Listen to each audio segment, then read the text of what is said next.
We are Black Horse. We are Florida.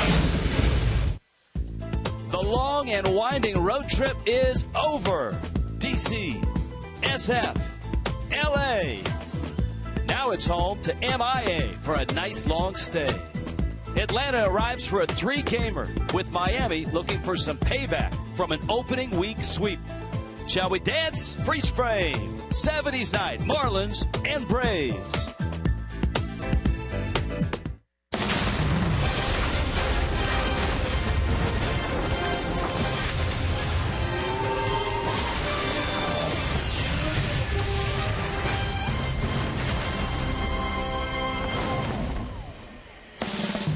Come on home. That's what the Marlins are saying. The Fish are back in town. Long homestand. The Braves open it with a 3-game weekend set. It is 70s night. Christian Yelich, D. Gordon facing Julio Teheran. The Marlins going with David Phelps. And we're glad you're with us tonight. Hi, everybody. Rich Waltz along with Tommy Hutton on the road trip for the Marlins. 3 late leads blown. Obviously, that's painful. Sometimes, though, that can obscure how a ball club is really playing. Yeah, you're absolutely right, Rich. And by the way, none of these guys were born in the 70s, but yeah, you're absolutely right. You want to take some of the positives, and there were some positives on this road trip. Michael Morse came alive, hit over 320. Ozuna hit 3 home runs. D. Gordon hit 389. There were some good pitching starts from some of the starters. So take some of the good, move on. Now we start with a series here with Atlanta. Here's some more of that good, talking about Atlanta and the division. In the division, the Marlins didn't lose a whole lot of ground. That's the amazing thing. It would have been more disastrous had the Marlins lost 3 or 4 games in the standings. But in essence, they lost a half a game, with the Mets losing their game yesterday on the Marlins off day. So you come back, you're 4 games out. Hey, you take it from there. That's the way the season starts. And that's the way it ends. It's all about that. Another bright spot on the road trip. David Phelps has been outstanding as a starter. Since he arrived in the starting rotation, he's been fantastic. You know, you talk about fantastic. He has been steady. If you go back to his last 4 starts, he's gone 6 or more innings, giving up 2 earned runs or less. As a starter, remember he worked out of the bullpen a couple of games early in the season, one of those against the Braves, by the way. But as a starter, his numbers are absolutely tremendous. Look at that, 5 starts, 2-0, and a 180 earned run average. On the other side, Julio Teheran. Now remember opening night, remember that opening series. Braves swept the Marlins, and Teheran really set the tone. Yeah, he beat the Marlins 2-1 in that ball game, and he has been tough over the years. 5-1 in his career. Look at the ERA. However, on the season, Teheran has an ERA of 4.74. Julio Teheran and the Braves in the house. D. Gordon is ready, and man, is he hot. I mean, he's been hot from the very start. And the hits, yes, they keep on coming on 70s night.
go since he arrived in Miami. With more, here's Craig and Niner.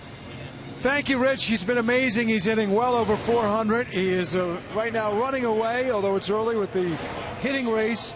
How much longer can he keep it going? Well, I think we just should enjoy what he's doing right now, so to speak. This is probably about like the third inning of a no-hitter. And when a guy's hitting over 400, you don't want to bother him. Just let him do what he's doing. And what he's done is racked up some pretty amazing numbers through the first month and a half of this season.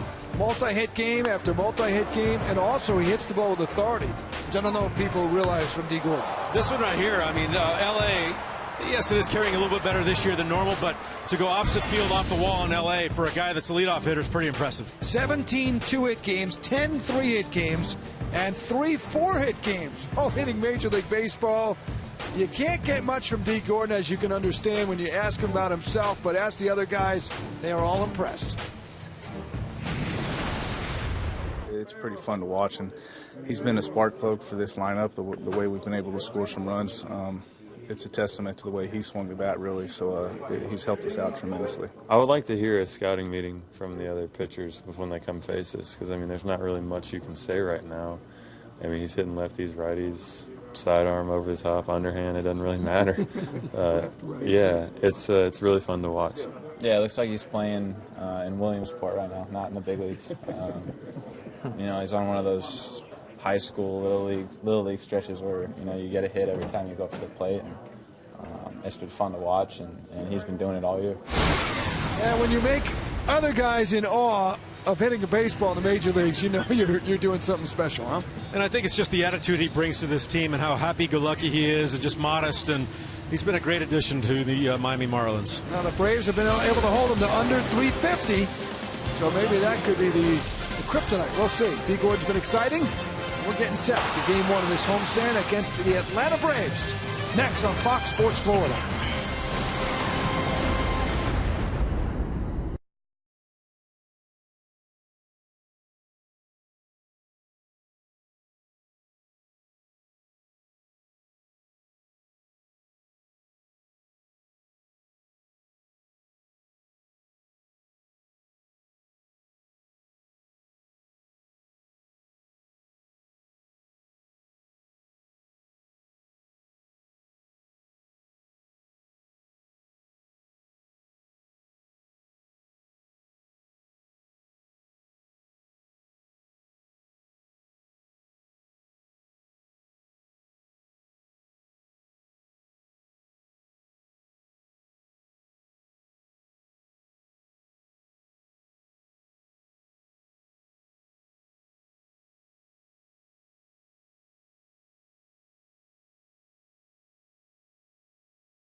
Brought to you by Toyota.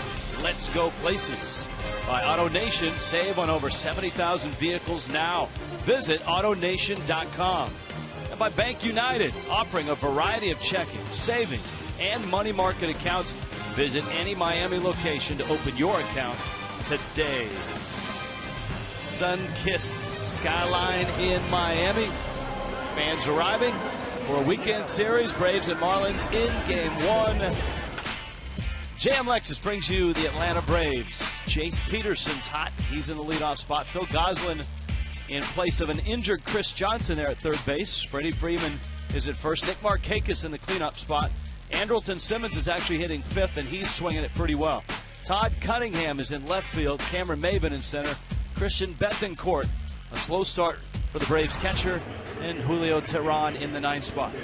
Boy, there are a lot of things, Rich, to really be pleased about from David Phelps, and I think one of the most impressive things has been his consistency.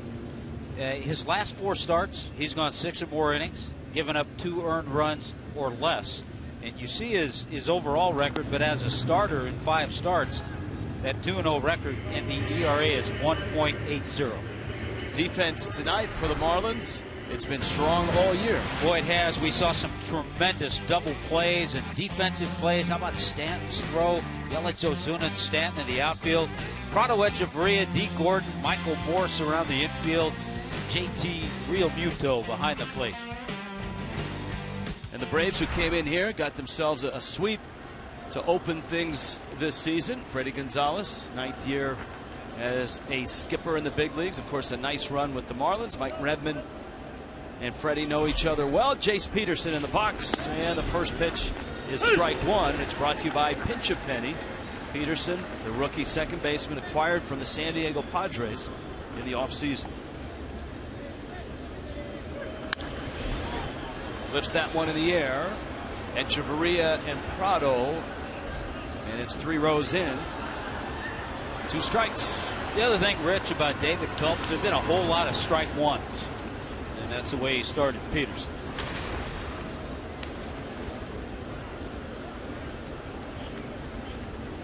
Prado chatting it up with Dale Scott, who's at third base. Watch this bounce.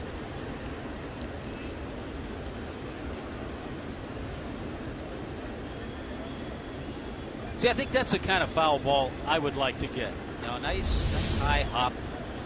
Not like the hug afterwards. Yeah. There's a fastball, strike 3 called. David Phelps would like a whole lot of those pitches. There's a perfect example of how he's worked. Not overpowering, but just made perfect pitches and put Peterson away with a pitch right on the inside part of the plate.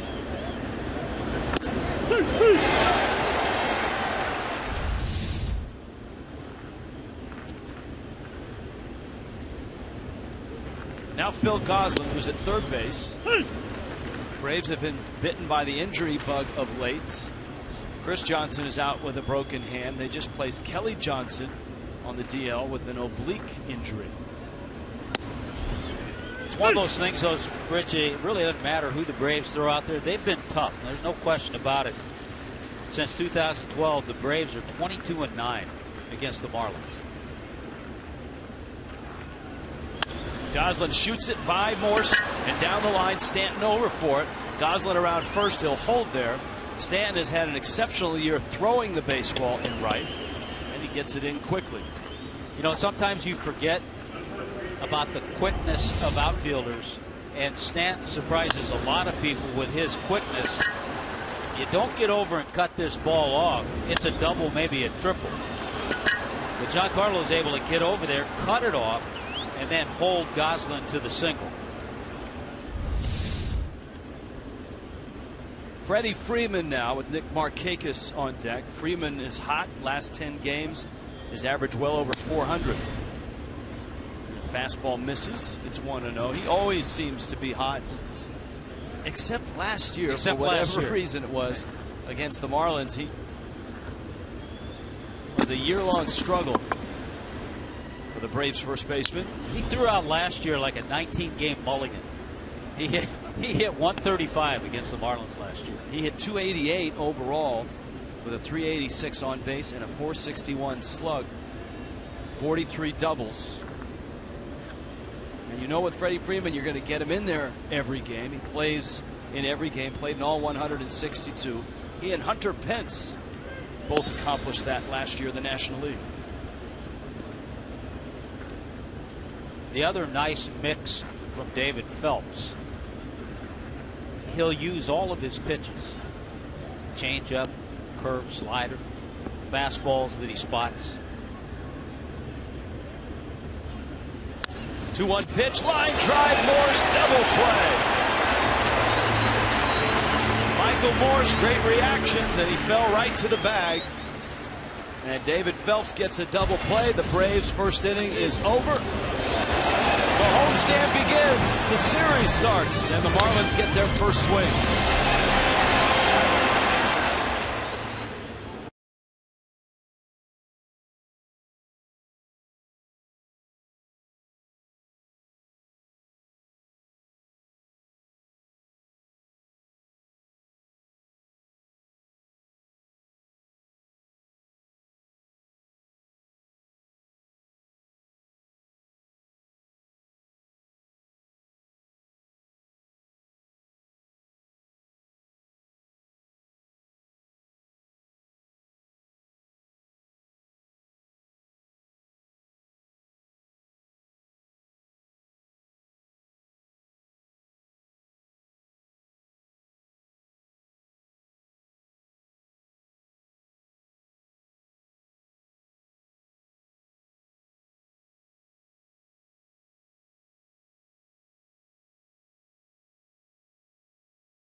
'70s night. Game one of a three-game weekend set with the Atlanta Braves. JM Lexus brings you Miami's lineup. D. Gordon leading all of baseball with 58 hits. Martin Prado's hot. Giancarlo Stanton. Marcelo Zuna in center. Christian Yelich in left. Michael Morse. Very nice road trip. JT Realmuto hit 7th. Danny Echeverria in the 8th spot hitting 308. David Phelps hits 9th. This guy's always been tough against the Marlins. Julio Teheran, 5-1, the .264 ERA and 9 career starts. Good slider. When he gets ahead, he tries to put away hitters with that. With D. Gordon stepping in, Rich, I thought I'd read all the superlatives surrounding D. Gordon. Then I saw at home he's hitting .509. You could spend a good 10 minutes just running through the resume at this point in time. The Marlins facing a guy that's been tough on them and beat him on opening night, and Gordon bounces one off of Teheran, and another base hit for Gordon, number 59. Quite amazing. Let's hope Teheran is okay.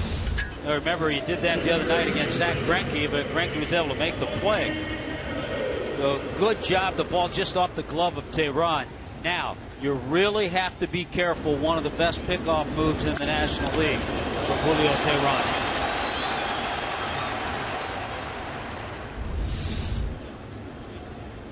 His move is so good, and the reputation obviously is around baseball. Only 2 stolen base attempts this year. This is his 8th start. And opposing base stealers are 1 of 2. Prado now, and Teheran zips in a fastball that misses. It's 1-0. This is when you have a guy that has that kind of move and delivery. You have to think about other movement, maybe hit and runs, put on a few of those, because it's tough to rely on a stolen base.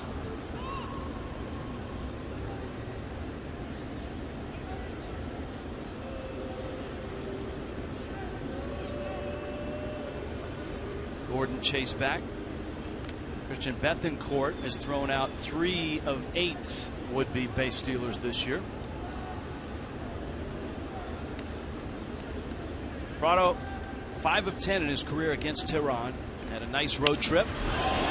Clobbers it in the gap, and it's caught. Cunningham, a running catch, and that saves not only extra bases, but in all likelihood a run with Gordon at first.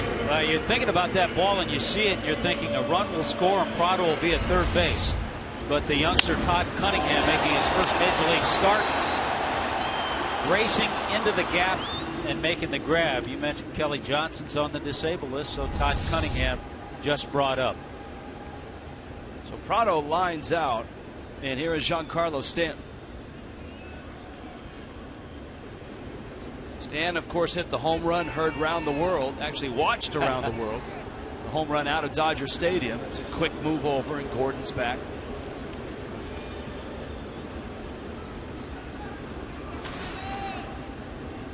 See a slugging percentage right at 500.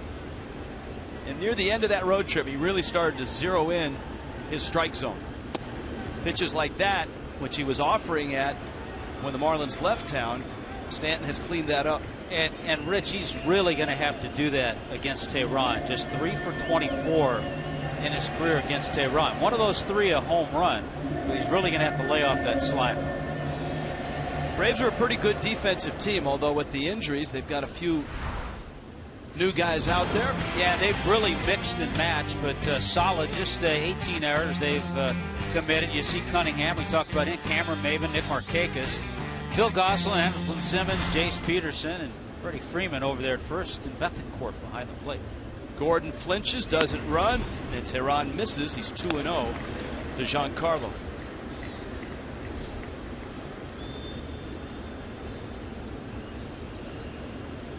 Bryce Harper and Todd Frazier lead the National League in home runs with 12. Stanton leads in RBIs with 33. And I think if you talked to Giancarlo, he would rather lead in that department, driving in runs, than the home run department. Home runs will come.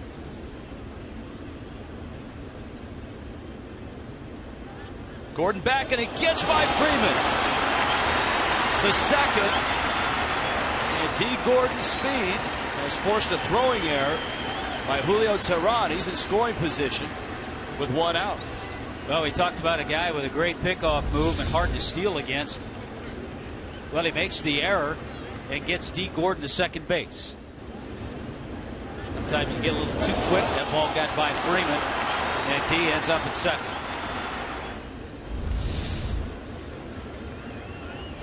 We saw Giancarlo a couple of times in Los Angeles in a spot like this go from feared slugger to just drive the ball and knock the run in. And both times he was successful in doing it.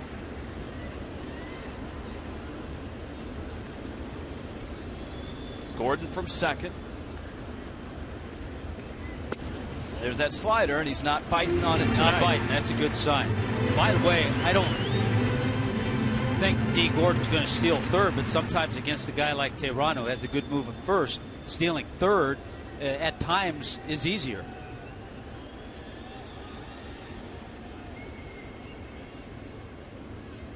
(3-1) ground ball, and Peterson gets over there to get it and fires to first. And I think Stanton was in that mode there, Tommy. Yes, he was. That's a ground ball out, but that's okay. He was trying to get that run in, and Peterson was able to move over and make the play.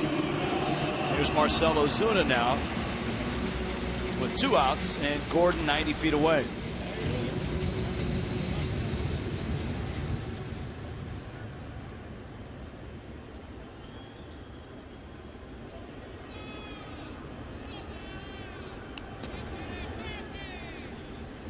Simmons shifted towards the hole.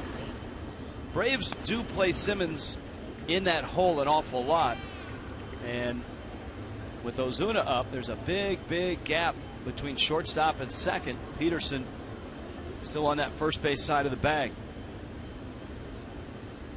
And we've seen Marcell Ozuna rip a few base hits right up the middle.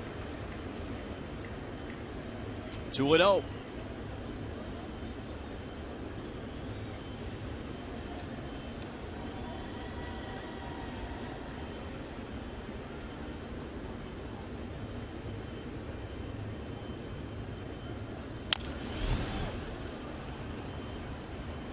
Ozuna on the road trip had some dramatic home runs. He had 3 of them.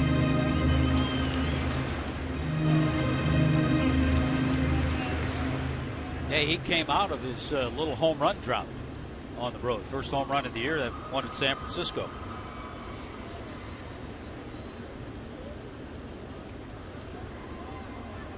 2-1. Ozuna up the middle, and in that spot, he finds a hit, an RBI, and Miami has a run. Ozuna will say, you know what, that wasn't pretty.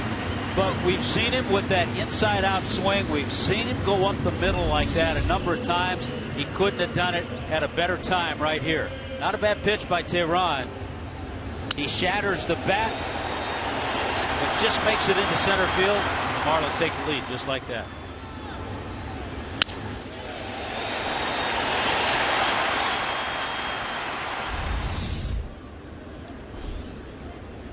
Now Christian Yelich. Yelich takes away for Yelich. Coming off the disabled list, trying to find his stroke. And it seems like once he got to Los Angeles, his hometown,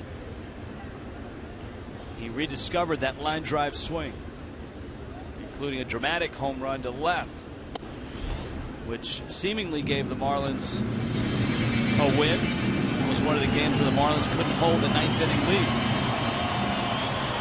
Counts 2-0. He should get a pretty good pitch to hit here.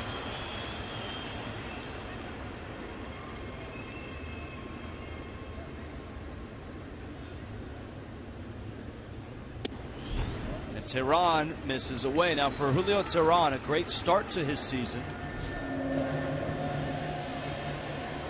But he scuffled in his last 5 starts. His ERA is over 6, and he's given up 8 home runs. And the Braves desperately need him to be an ace. There's a strike. With the injuries that the Braves have had in their rotation, the latest Mike Minor with his shoulder surgery, Roger McDowell and Freddie Gonzalez counting on Tehran, though he's a youngster, he's just 24.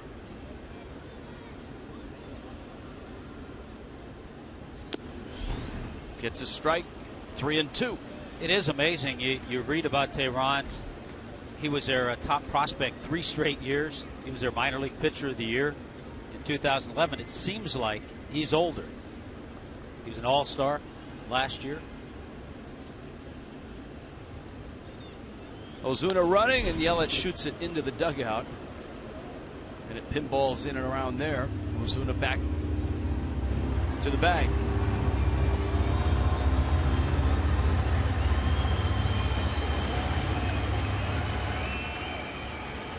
And Tehran, this will be his 3rd full season in the big leagues.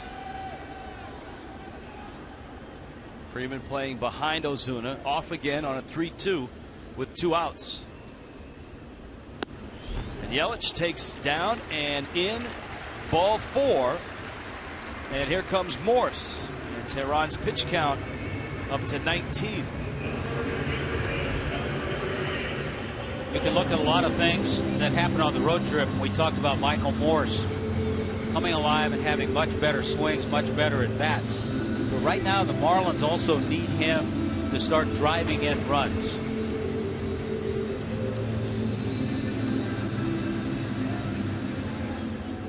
Morse with a couple of homers. You see the 9 RBIs. Marcell Ozuna at second. Christian Yelich at first. A run across. Another hit for D. Gordon. Moved up on a throwing error.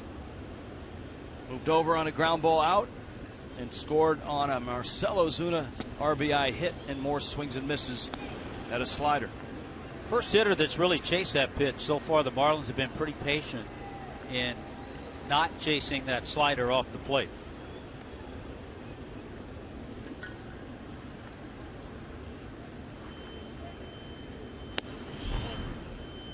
Michael Morse last year with the Giants, 16 home runs, 61 RBIs, 32 doubles. And wasn't it a great presentation when the Giants presented him with that World Series ring? And maybe that sparked him to life a bit. He had a couple of hits in that ball game in San Francisco. Remember, he didn't start in Washington in that 3-game set. And he would go on to hit over 300 on the road trip. That's a perfect pitch from Tehran. Fox Tracks has it right on the black.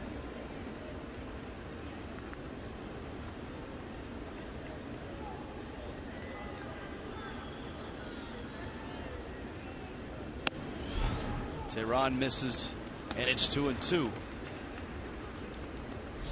Marlins coming off the road trip. The Braves are on a road trip, a 9-gamer. They lost 3 in Washington, dropped 2 of 3 in Cincinnati. Braves record is dipped to 15-19. Now he holds up on that breaking ball. It's a good take there.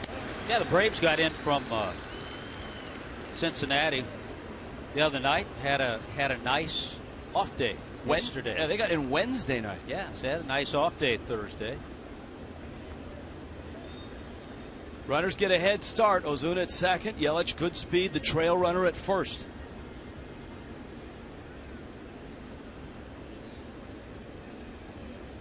"3-2."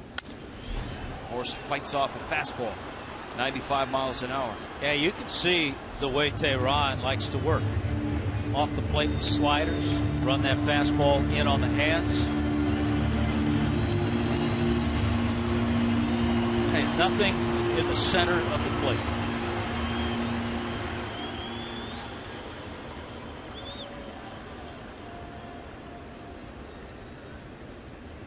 Runners on the move again. Full count, 2 outs, run across, just underway. 1-0 Miami.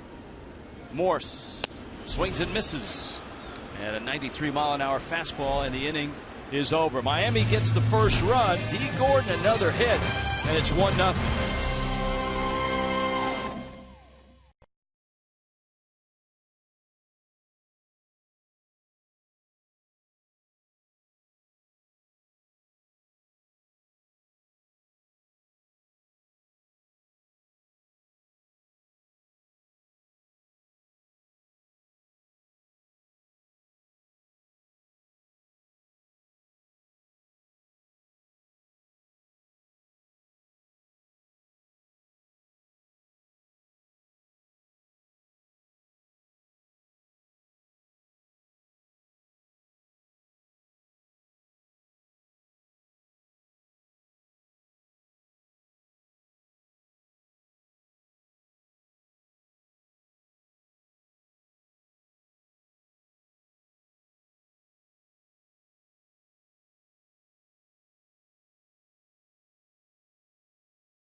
Marlins opening up a 3-game series, and Miami gets a run in the first. David Phelps back to work.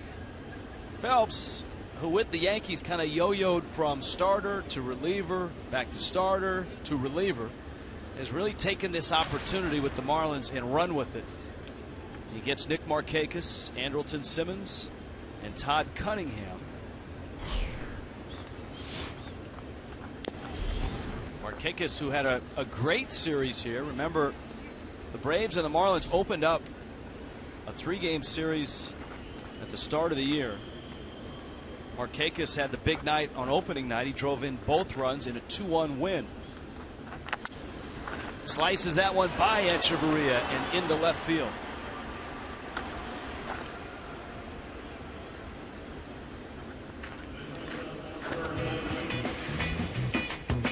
It's a Saturday spectacular tomorrow, Marlins and Braves. And remember, it is a 1 o'clock start time. All-you-can-eat seats for just $35. After the game, enjoy a post-game concert on the West Plaza with British pop star Charlie XCX, presented by Pepsi. Marlins.com, the place to go for tickets. Andrelton Simmons Simmons has kind of bounced around the lineup. This is the first time this year he's hit 5th. Only the 3rd time in his career he's hit 5th. He's hit up in the lineup. A lot of times we see Simmons in the number 7 or 8 spot.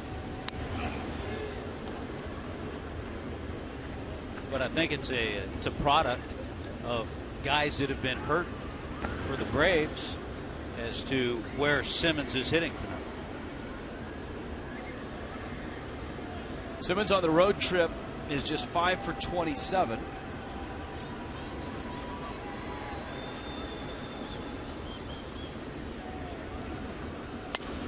End of the bat. It rolls back. Oh, it almost came back into fair territory.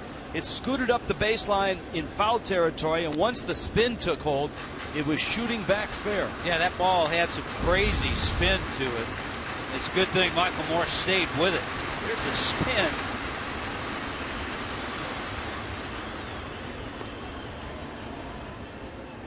Whoa. That was close.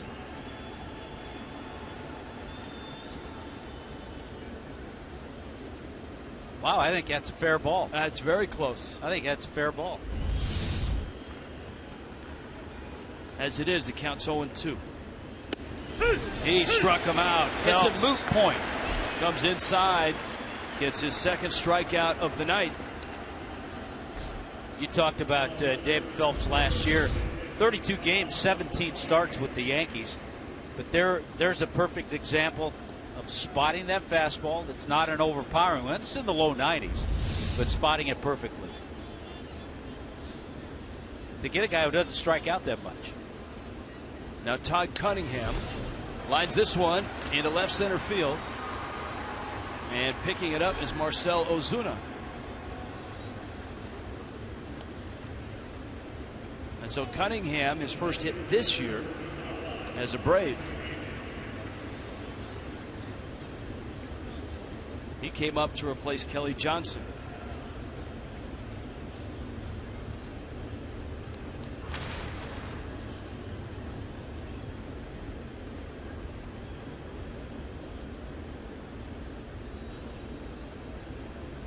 Cameron Maybin now. A couple of hits. Markakis and now Cunningham, and Maybin, the former Marlin, takes out. The Braves, of course, had 2 Upton trades, and they both went to San Diego. So there's a variety of players in uniform that can say, I was in the Upton trade, including Maybin. And B.J. Upton is yet to play. Still on the disabled list. 1-0 pitch. Maybin pulls it in the hole. Echeverria backhands and then lost it. And tried to do too much. And so the Marlins don't get any outs. A rare error by Echeverria. And I think you're exactly right. I think right here you have to say, get one. And I think Etch is really trying to rush it, thinking about a double play. Keep in mind, Maybin runs pretty well. And as he tried to transfer and get it to second base, he catches it, but it comes out of his hand. I think he was thinking about 2 instead of just trying to make sure to get the 1 out at second base. So the bags are loaded. Here's Christian Bethancourt. And Phelps tries to work his way out of this jam.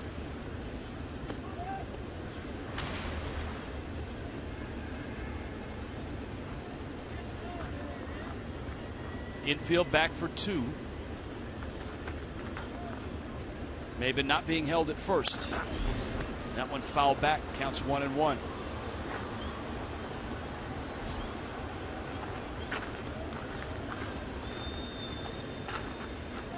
Bases filled with Braves. Nick Markakis, Todd Cunningham, and Cameron Maybin.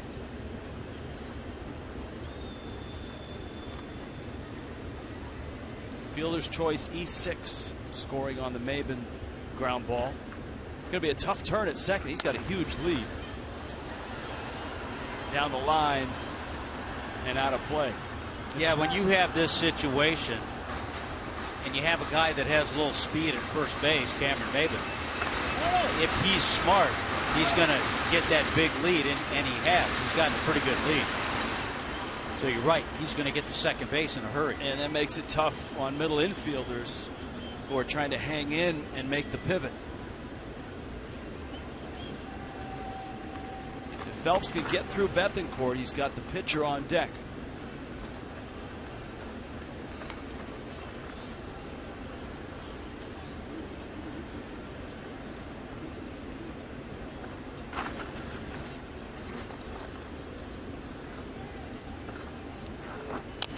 Check swing. Phelps coming off the mound, has it, and it flips nicely with his glove to get the out at home plate. That's not an easy play for some second baseman, let alone a starting pitcher. It's one of those plays that it might be easy for Luis Castillo. But you're right, not a starting pitcher. They don't do that too often. You watch PFP in spring training, you're not going to see that too much. But a nice job by David Phelps. Off the mound, he knew that was his only play to the plate. And a perfect flip. Now to make it pay off, he's got to get Tehran. Bag still loaded. 2 outs. Yeah, PFP on the boneyard in spring training, you don't see that too often. Some may be wondering what PFP stands for. Pitcher's fielding practice. And the boneyard, that's the half field, the infield where Perry Hill does all his work in spring training.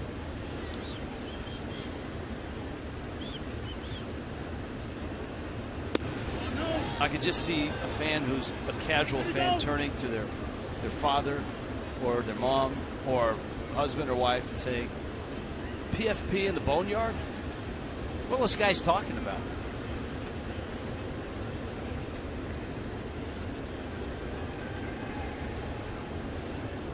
Ball and a strike and 2 outs. Fastball up. Tehran does have a hit this year.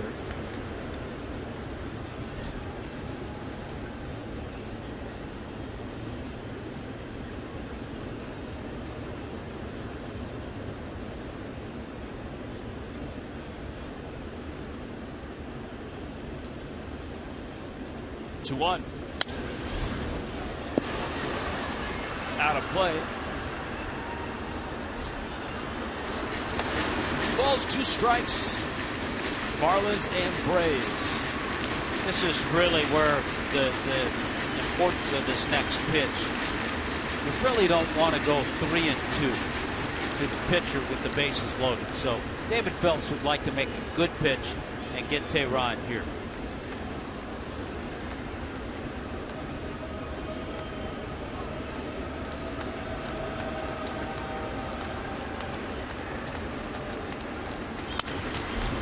Another foul ball. We'll keep our eyes certainly on teams out of the National League East tonight. The Mets are at home. Bartolo Colon against the Brewers, and the Brewers have a 1-0 lead in the 3rd. Nationals are on the coast still. The West Coast, that is. I think it's dried out a little in San Diego and LA. About that. A little rain delay last night. Nationals and Padres tonight. And the Phillies are at home against Arizona. That's scoreless. Arizona comes in here this week. It's just out. So here's that 3-2 count you talked about.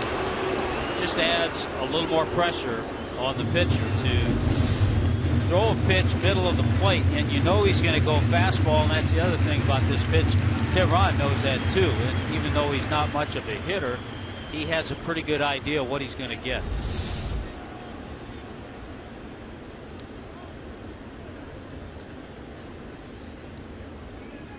The 3-2 line drive foul, and Tehran in protect mode on a 3-2 pitch.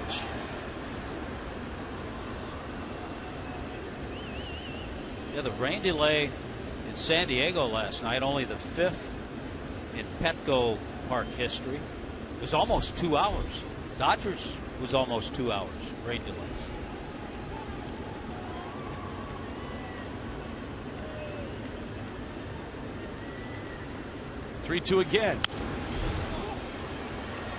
Tehran won't go away. You saw his numbers in Marlins Park. He's 1 for 10 this year. Pitch number 7 was the one that he fouled off 2 pitches ago, which could have been ball 4, and it could have tied the game.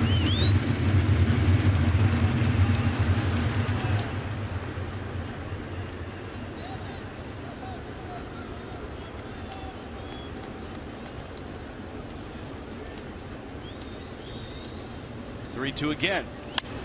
Ground ball up the middle into center field. A base hit. Cunningham scores. Maben scores. The throw into third. It's safely there is Bethencourt. The fear of getting to a 3-2 count with a pitcher. You've got to throw it middle of the plate. He knows that. He knows he's going to get a fastball, and give Tehran credit. He fouled off a few pitches. There's the fastball, middle of the plate, belt high, and he gets himself a base hit.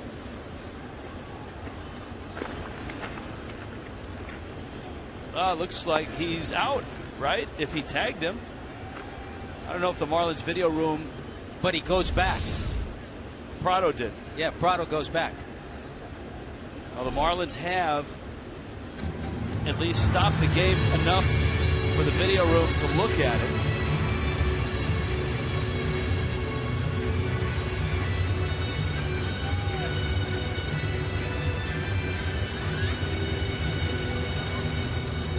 And Mike Redmond comes out to challenge him.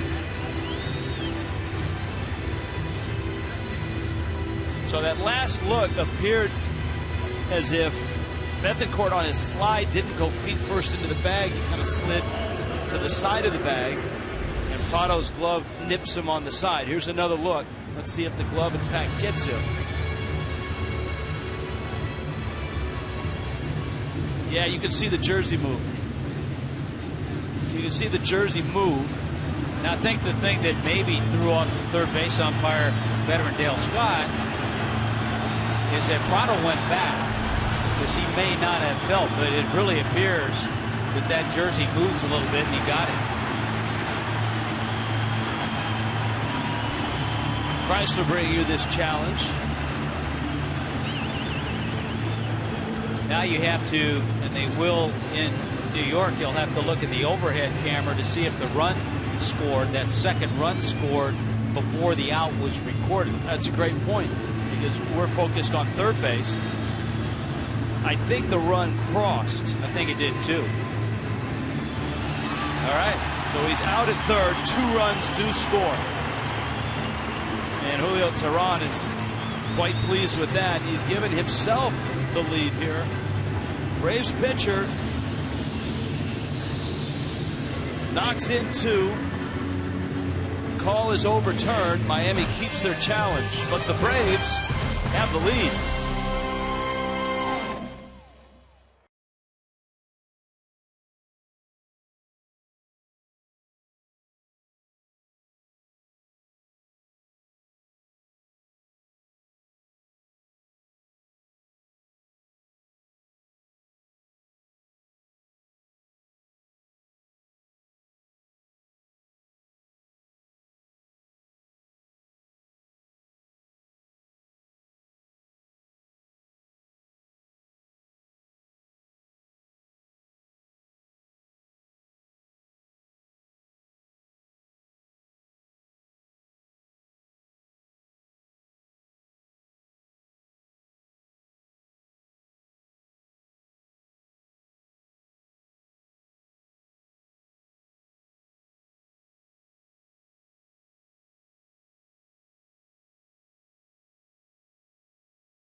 Express is back and ready to bring you straight to the ballpark here at Marlins Park to book this luxury motor coach for your group, your family, your ball club.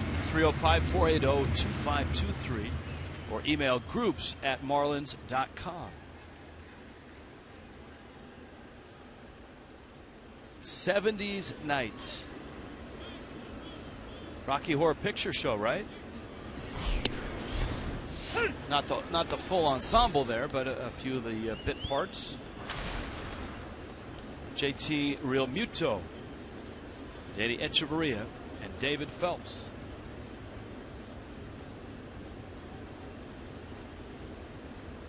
Teheran misses away. Teheran walked one, gave up 2 hits, and it was his throwing error that put D. Gordon in scoring position. All the runs here are unearned.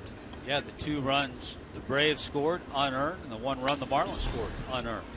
Real Muto shoots it out to Peterson at second, and he gets the out. There's 1 out here in the 2nd inning.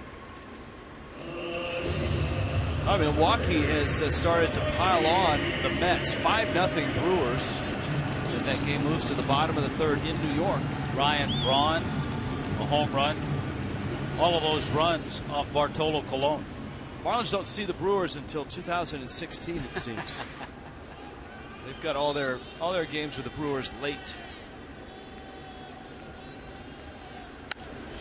Echeverria lifts a fly ball to right. Markakis has it, and he makes the catch. And Teheran, who had that high pitch inning in the first, has thrown just 3 here and has himself 2 outs. Yeah, you're right about that, Rich. The Marlins don't see Milwaukee until a series in Milwaukee August 17th, 18th, and 19th. And then the Brewers come to Miami in September. A lot can change and a lot will change between now and then. Roger McDowell. Phelps up the middle. Why not? David Phelps' first hit. How about that? First major league hit. Well, he figured if Teheran was going to get a hit off him, he can do the same thing. Get the baseball. He does. Teheran throws it in. So David Phelps, who was 0 for 10 this year, 0 for 4, 0 for 16, now gets his first major league hit. Nice going. So the Marlins have the baseball. And D. Gordon stands in. Gordon singled off of Teheran's glove in the first. A hot smash that was ticketed for center field. Teheran knocked it down, but Gordon was too fast to first. The authenticator, putting that Major League Baseball hologram sticker on the ball. I thought D. Gordon made a nice adjustment in the final game in LA. Remember, you and I talked about how the Dodgers pitched him a little differently than a lot of other teams, a lot of breaking balls. And the adjustment he made, he laid off those pitches and got himself in fastball counts.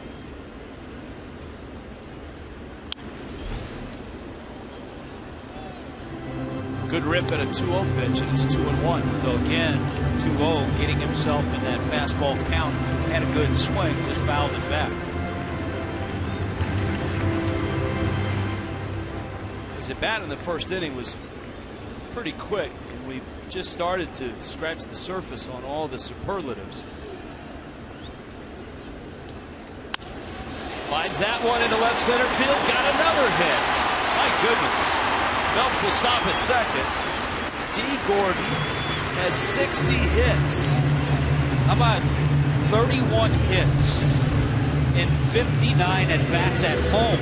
That time he got the breaking ball out over the plate, stayed right on it, and lines it on one hop in front of Cunningham, the left fielder. All right, at the start of the night, over his first 32 games, he had 58 hits.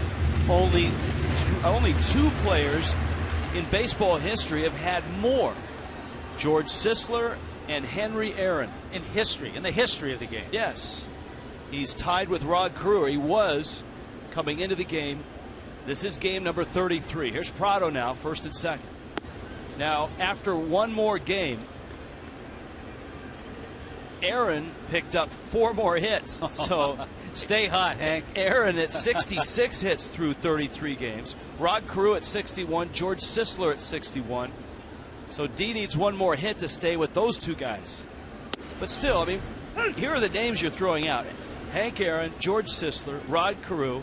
Behind Gordon, Stan Musial. Amazing. You're talking about all Hall of Famers. Yes. 1-1 to Prado. A line smash into the gap in left center, which was caught by Cunningham back in the first. And you're talking about guys even way before his father Tom pitched. Prado, look out. Bat breaks, almost hits Stanton, ends up blasting into the backstop. The outs recorded at third. That was a scary moment in the on-deck circle. 2-1 Atlanta.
Look at D. Gordon, who has 2 more hits tonight. 2-1 Atlanta. T-Mobile brings you the game changer. Road trip 389. That's a mild slump for Gordon this year. 5 doubles, a triple, scored 5 runs. And of course, Wednesday, 4 for 5 with a couple of doubles. And here tonight, he's got 2 hits. He's 2 for 2. But the Braves on Julio Teheran's 2-out, 2-run single have the lead. There's your National League batting leaders. We just saw Adrian Gonzalez. Freddie Galvis is having quite a year in Philly. The amazing thing, Rich, I mean, right now, things will even out a little bit, but right now it's not even close. It's not even close in that hit department. 60 hits for D. Gordon. Number 2 on the list is Adrian Gonzalez with 47.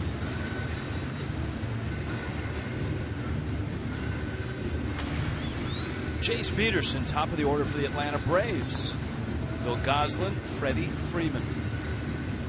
Against David Phelps, who just picked up his first major league hit. Peterson called out on strikes in the first time through for the Braves. They pick up 4 hits. A pair of strikeouts for Phelps. He didn't walk anybody. His ball strike ratio is really good right now, as he goes 0-1. Look at that. And the pitch count, part of that is that long at bat that Teheran had. That's right. Peterson, college football player. Yeah, pretty good one. Defensive back at McNeese State.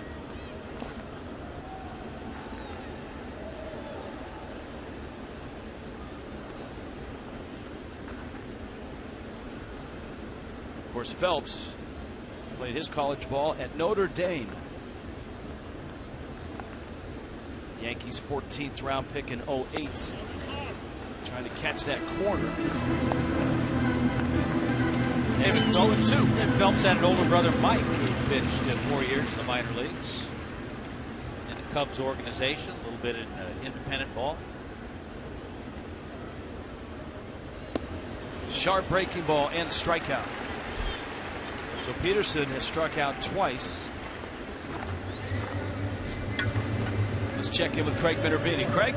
Yeah, thank you very much. And with Barry Williams, we know as Greg Brady, it's 70s night here. You see all these great movies, Jaws. Which one was your favorite of all these movies behind you? The one right behind me here.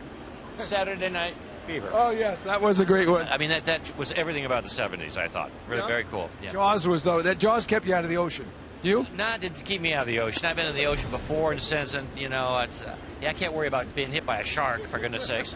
Why are the 70s so special, do you think? They seem like they have almost a second life with even people who didn't grow up in the 70s. Well, I think all of this thing kind of cycles, but I do think that the music of the decade was really powerful. So much diversity with it, and so many great songs that have come out of it that have become our classics, our kind of standard songs.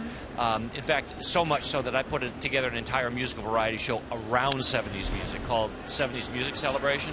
And I moved from Los Angeles, where I grew up, to Branson, Missouri, and I do about 140 shows a year there, with this big kind of spectacular multimedia and, you know, big band, live band, and big cast, 3 boys, 3 girls, and we have a great time. What a good idea. So that's going on these days in Branson. That's where I just came from, and I'm headed back to, yes. All right, the Brady Bunch, you want to talk about 70s, and that even has had a second life, even from... There's never been a non-life of the Brady Bunch. 40 years, never off the air. It's aired 27 million times on television. It's unbelievable. And the residuals still coming? 11 different reunions. The Brady Bunch has been good to me financially, yes. Yeah. Nice to hear. Yeah. How about throwing out the first pitch here? You play a little League baseball in your day? Yes, I did. Well, and then, of course, I got trained on how to throw a curveball by Don Drysdale, so that rocked and helped.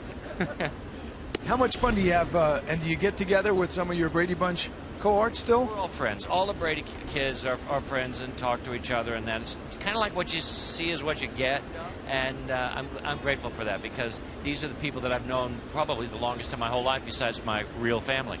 Did you think your book would be a bestseller? Did I think so? Yeah. Yes, I did. Yes, I did. I spent 4 years doing it, and it's quite accurate, and it's quite inside of those 5 years and what was really going on and what it was about. So I thought it would probably do pretty well. All right. Thanks a lot, Barry. That's the story, or here's a story. Back to you guys. Thank you, Craig. What a likable guy. Yeah, that was great, and he's right. It really isn't a second life. It's never gone away. The Brady Bunch has never gone away. Pitch in the dirt to Freddie Freeman. And he referenced your former teammate Don Drysdale, one of many sports stars that made cameo appearances. Remember Joe Namath coming on the show? They used to have a lot of sports celebrities make appearances. Yeah. Well, they're all crazy. 2-1 coming. Craig trying to negotiate a spot in maybe a Brady reunion.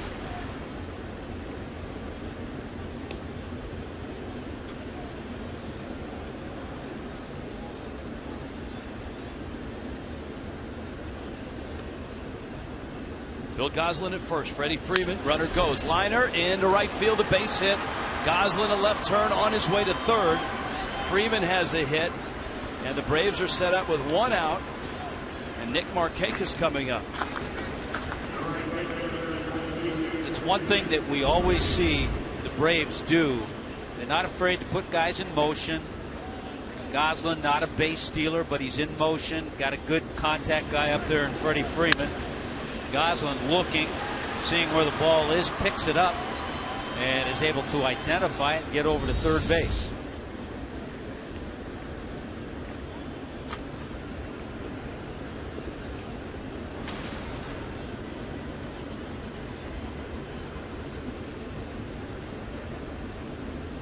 So here's Markakis.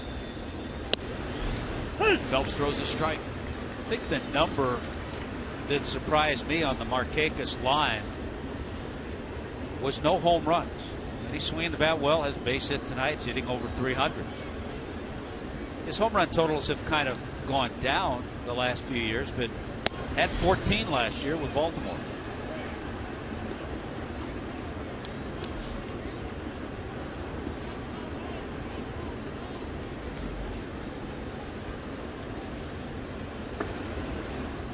At the corners, Goslin at third, Freeman at first. Markakis a healthy cut, and it's 1-2.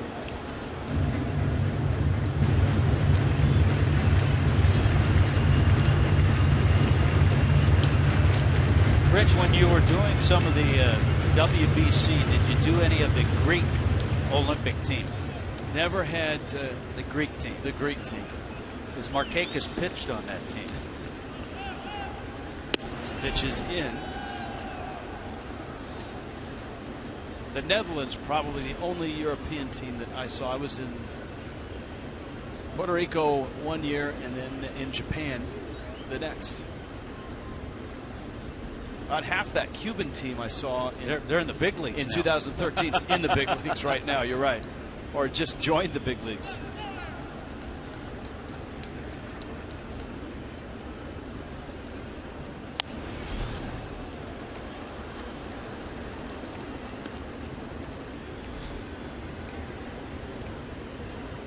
This is turning into a nice battle here. David Phelps, Nick Markakis with Andrelton Simmons on deck. 2-2. Atlanta trying to add to a 2-1 lead.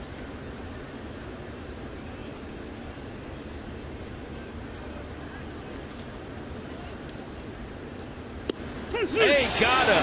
That's a big strikeout for Phelps. So 2 outs, and here comes Simmons.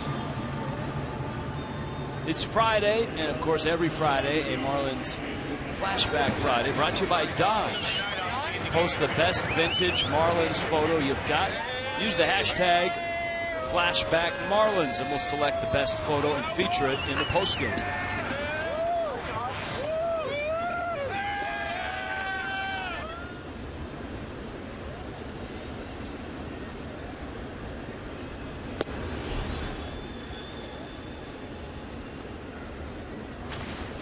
One to Simmons, who struck out looking back in the second. Simmons doesn't strike out a lot.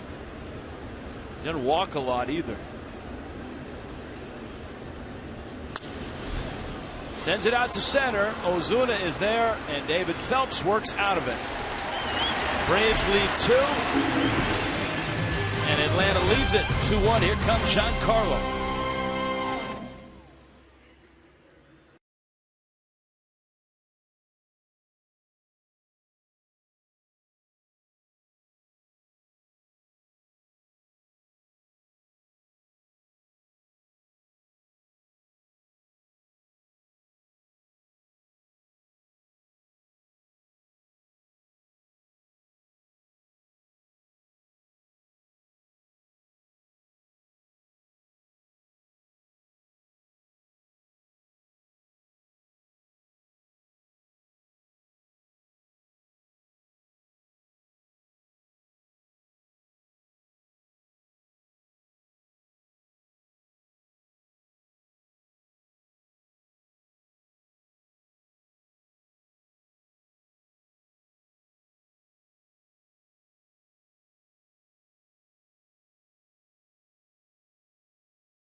Night.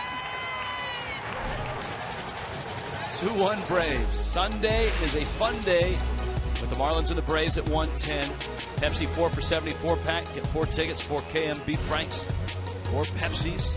Just $74. Kids get a Giancarlo Stanton growth chart, courtesy of Fox Sports Florida, and kids can run the bases in the Diamond Dash. Get tickets at Marlins.com. Rich, that group wants to see a groovy swing from Giancarlo Stanton. You worked on that all day, didn't you? Well, they had the sign. That's what the sign said. Here's Stanton now. Teheran gets a strike. Braves infield has shifted. Peterson not directly behind second, but close. We've seen some shift with 3 infielders on the left side. Stanton's ground ball to the right side, if he hit it now, would get through. But when Stanton hit it, D. Gordon was at second base, and Peterson was about 4 or 5 steps to his left. And he got it before it got to the outfield. 1-1 coming. That's a great sign. I know that it's simply a ball outside, but that's a pitch that Stanton has been offering at. Yeah, that was the curveball. You see the 2 differences, the slider and the curveball. Fastball in, and it's 3-1. That was way in. Let's see what he gets here.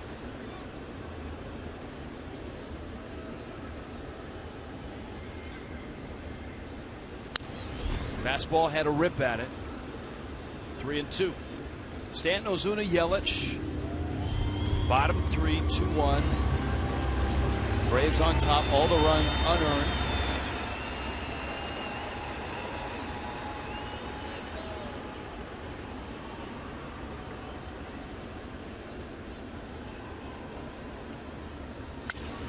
Another fastball, this one foul back.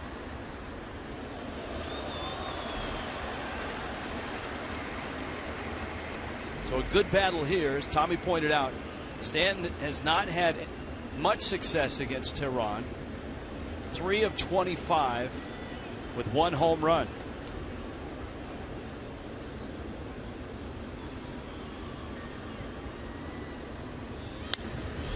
He's just challenging fastball after fastball. This is interesting because we've seen a lot of pitchers when they get to this point, even 3-2, will go off the plate with sliders. Teheran got to the 3-2 count, and he's gone with 3 straight fastballs. See if he throws another one.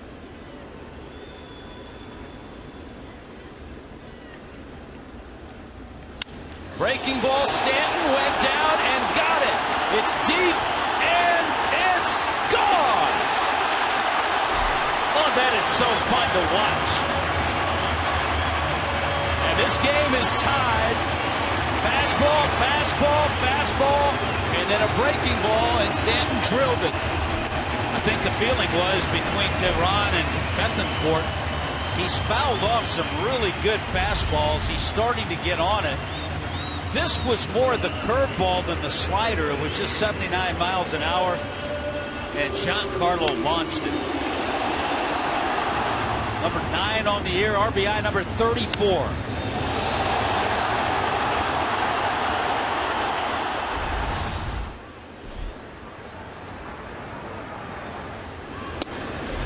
Marcell Ozuna swings and misses. So it's 2-2. That's the first earned run of the night.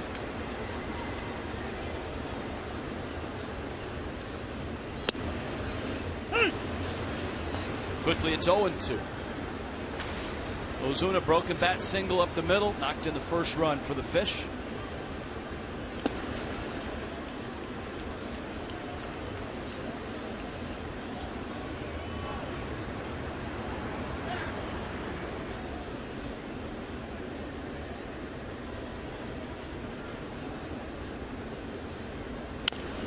End of the bat.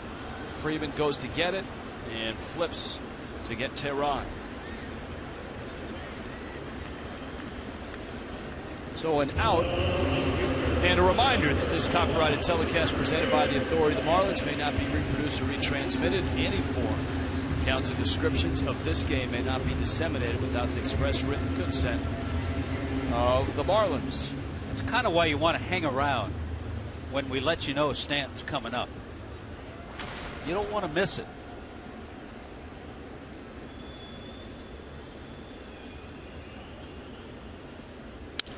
Yelich up the middle. That's into center field.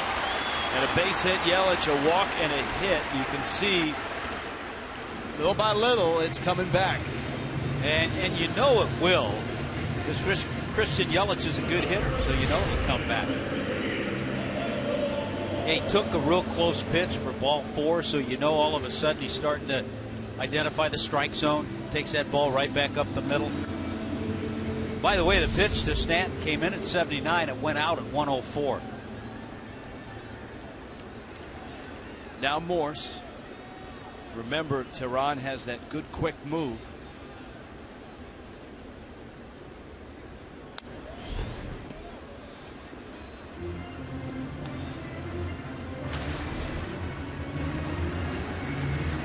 Morse struck out back in the first. Marlins and Braves back at it tomorrow at 1. That pitching matchup is a lefty for the Braves, Alex Wood. And Matt Latos goes for Miami.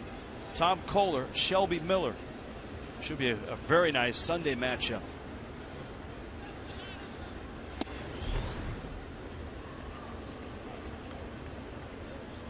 There's a look at Wood. Shelby Miller has turned into the ace of this staff. Yeah, he has. He's 4-1 with a 1.60 ERA. Of course, Tehran, the opening day starter. 1-1. 1-2. You and I were talking about Shelby Miller and how successful the Cardinals are and continue to be. They trade a Shelby Miller to get Jason Hayward. They trade a Shelby Miller. They lose an Adam Wainwright, and they still have a big lead in the National League Central.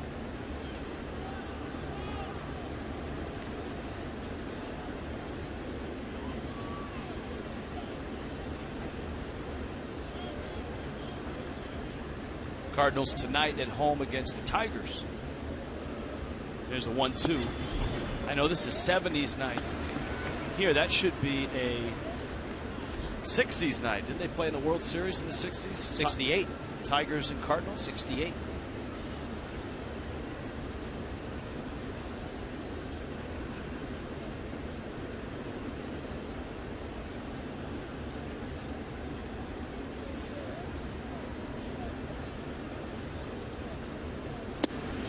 And a swing and a miss. Morse goes down swinging. Baseball in 1970. Now some may think they're trying to dress up and go with the curly blonde look. That's Mark Fidrich looking, right? The Pilots relocated to Milwaukee. They became the Brewers. In 1970, Boog Powell, Johnny Bench were the MVPs. Thurman Munson, the Rookie of the Year. That was that Orioles series which Brooks Robinson dominated defensively over the Reds. Every highlight was a spectacular Brooks Robinson play. And for the next 20 years, anytime any third baseman at any level made a nice play, they would get a Brooks Robinson. What do you think you are, Brooks Robinson? That's respect. He became the gold standard at third base. And a lot of that was because, as Real Muto takes outside, back then, not many games were televised. There was a game of the week on Saturday. So you had the one game, and then, of course, all the games, all the World Series games. So a lot of people around the country, it was the first time they'd seen Brooks Robinson.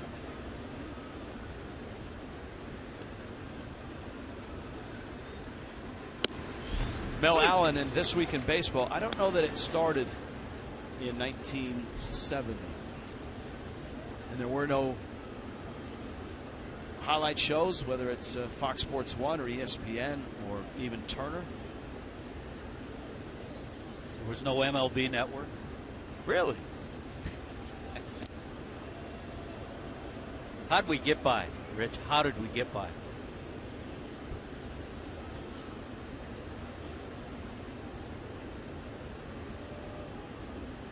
Ball and a strike. Miami's catcher JT Realmuto. The Stanton home run has tied it. Yelich is running. Breaking ball and the throw down to second, and he's in there. The fact that it was a breaking ball and that Bethancourt bounced the throw, that allowed Yelich to get the left hand in. Yeah, that really helped because we've talked about Tehran. Very tough to steal against. Bethancourt has done a good job throwing. You put all those things together, though, a good jump by Christian Yelich, but he also got the breaking ball to go on, and that helped. It's like the hand got to the bag. Well, wait a minute. The Braves are going to challenge this. Let's look at that last look again. See if the hand got to the bag before the glove. Looked like it tagged Yelich up in the shoulder or the face. Watch the hand.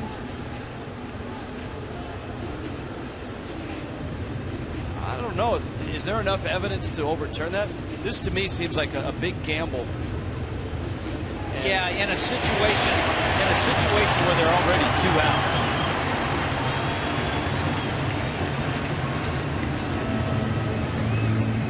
You can't tell from that angle. You heard the reaction of the crowd because they've seen a couple of replays on the giant screen. You know, one thing I think managers learned last year, and it's been reinforced this year. Early in the game, if you're not sure, sometimes it's wise not to challenge, because you lose that challenge, you may really need it before the game is done. And on the other hand, the Marlins challenged the play earlier. They won the challenge, so they retained that challenge. Be safe, and the Braves lose their challenge. That's really interesting because I think you and you said it first, right off the bat, that he looked safe, and even in the replay we saw. So the call stands? And the call stands means there was not enough evidence to overturn. Called. So Yelich gets stolen base number 4. Yeah. 1-2 now to Realmuto. Breaking ball misses out. That's 2-2. So the Braves no longer have their challenge. The Marlins have theirs.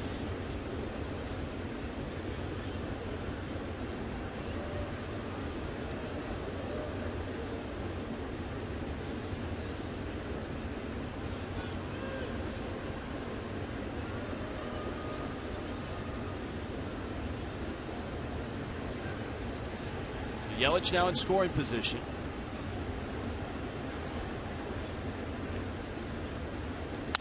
Breaking ball and caught there. Peterson went up to get it. But the Marlins get a run, and they do it on number 9. 9th of the year for Giancarlo. It's 2-2.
and it looks like a Partridge Family bus. We have the Brady Bunch here. We are flying. Scooby-Doo is another one. All right, keep going. And look at this. They got one of the great candies, the Fireball candies. They very big in the 70s. How about some prices in the 70s? A home was just all yours, brand new home, $27,000. The car run you back a little less than $4,000. Milk was only 62 cents a gallon. Gas 36 cents a gallon. Remember stamps? If you remember those things, 6 cents for a first-class stamp. And of course, we all had an 8-track player, and it set us back $40 to hear some really cool grooving tunes. Right, guys? That's right.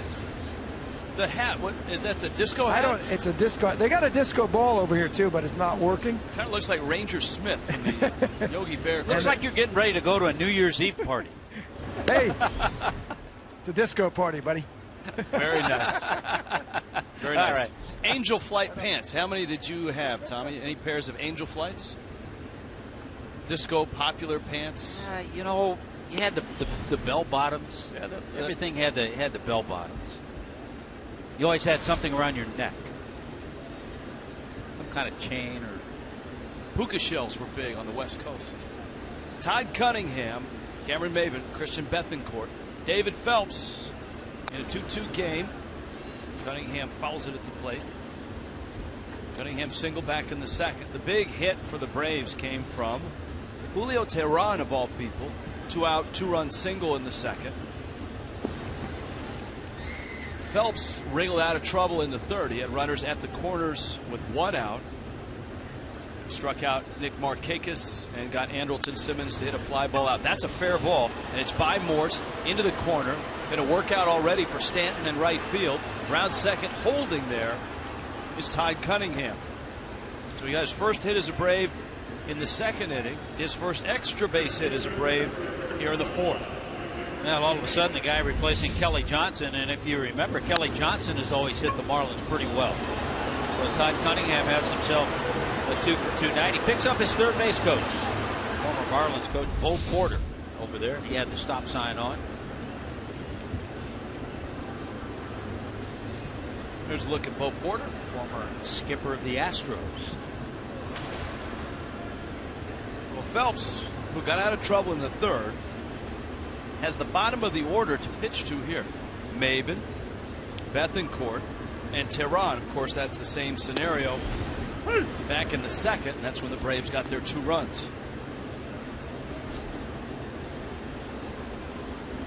Yeah, you could say, well, it's the bottom part of the order, but yeah, you're right. Teheran's the one who drove into. But you'd still take your chances with that. 0-1 pitch, line down the right field line. That's going to get the run home. Stanton over to get it. Maben around first, not stopping. Stanton's throw is late, and Maben slides in with a double. Back-to-back doubles for the Braves, who reclaim the lead quite quickly here in the fourth. Yeah, a lot of times a hitter, and Maben is thinking, try to drive the ball the other way with a man on second, nobody out. If it's a different situation, he might not have the same approach to that pitch that wasn't a bad pitch. If he's up there with nobody on, he may try to pull that ball and hit a ground ball to short. And now Bethencourt is in almost the same spot. He does have the pitcher on deck. And he takes down low. So back and forth goes Miami and Atlanta. Marlins had the first lead. Braves erased it. Marlins tied it up. Braves reclaim a lead.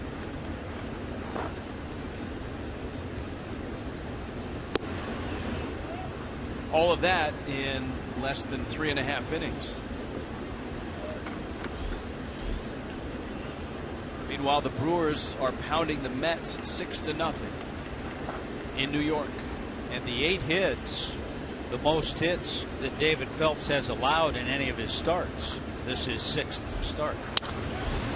To right, Stanton is there. Maben's tagging. Marlins may appeal that. Maben was in motion pretty quickly. And I wouldn't be surprised if the Marlins do appeal it at second base.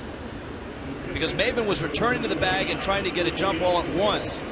And there's a You know, a chance in that spot where his timing might be off. And I think the Marlins replay room is probably looking at this, because that is reviewable by replay if this doesn't go Miami's way. He's safe on the appeal. That's close, but I think he was okay. Yeah, I think he was. Now you have to wonder if Freddie Gonzalez will have anything on here with one down. And when I say anything on, possible squeeze. He may like the way Tehran swung the bat, though, his last time up.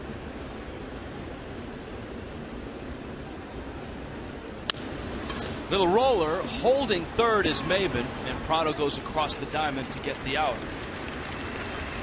So 2 outs. And it's top of the order to Jace Peterson. By the way, that was an appeal play at second, not a replay review. Though the Marlins did look at it, I'm sure in their video room, it is this year an appealable play, or a reviewable play. That's a better choice of words. And as you and I, we strive to be appealable to our viewers. That's because of the beacon that sees all, Tommy Hutton.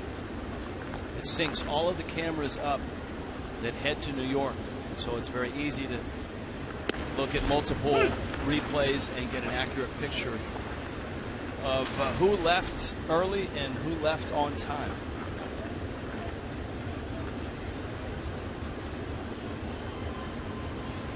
Peterson has struck out twice. Fouls that pitch off, and it's 0-2.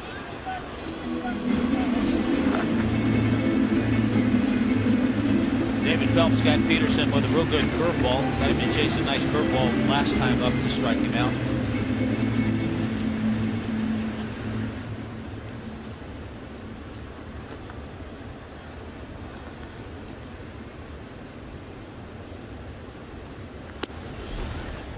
Phelps misses in 1-2. So he got him first time up with that pitch, fastball in. That one just missed. And then the second time with the curveball. Braves, Diamondbacks, Orioles. That's the homestand. Baltimore Orioles are coming. It's at the end of this homestand next weekend. That's why you'd like to see the Marlins get on a nice little roll and start playing some good, consistent baseball. Any team can beat you. We know that. But you have 3 teams that are all under 500, including the Marlins. But you have Braves, Diamondbacks, Orioles. Got him. David Phelps has struck Jace Peterson out 3 times, and this time it strands a runner at third. But Atlanta is back on top. Braves lead it by a run.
Brought to you by your local Chevy dealers.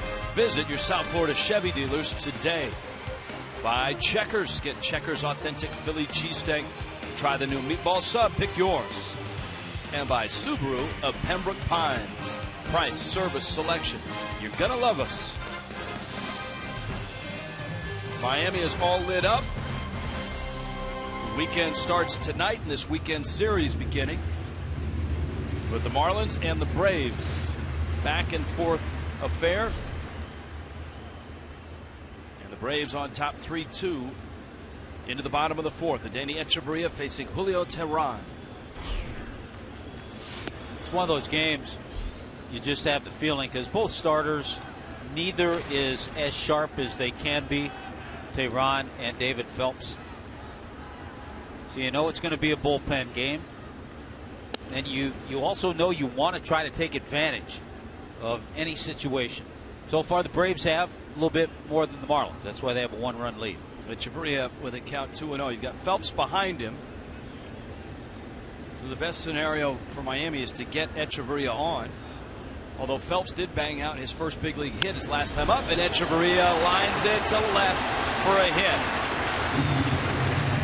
That's a pitch and that's a swing that has been a big difference for Echeverria this year.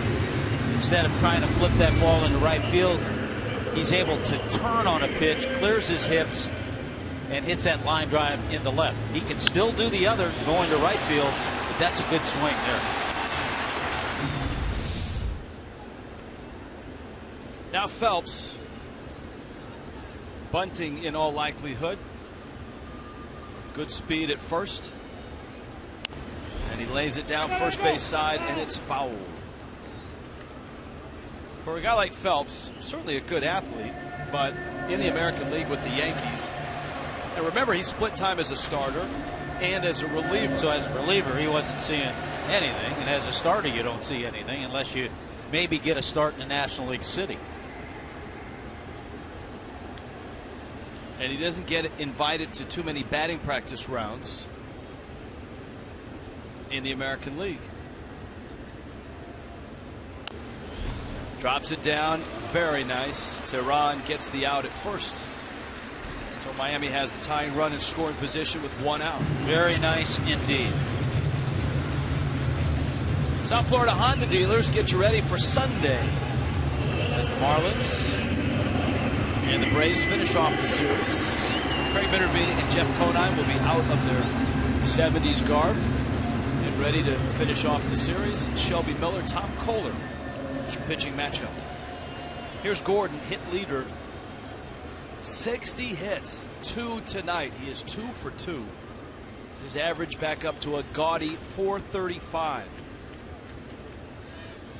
That one hits Echeverria. That can't feel good. And Etch is asking Simmons, hey, you won all those gold gloves. How about making the play? And Simmons is covering his mouth with laughter.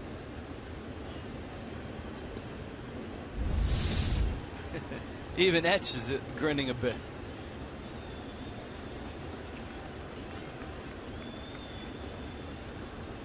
Simmons has won the last 2 gold gloves and fielding Bible awards at shortstop. Well, fans get a real treat this weekend, seeing a couple of the game's finest playing the shortstop position. Gordon's still waiting on a pitch, and he steps out. With his 2 hits against the Braves, he's also upped his average against Atlanta this year to 400.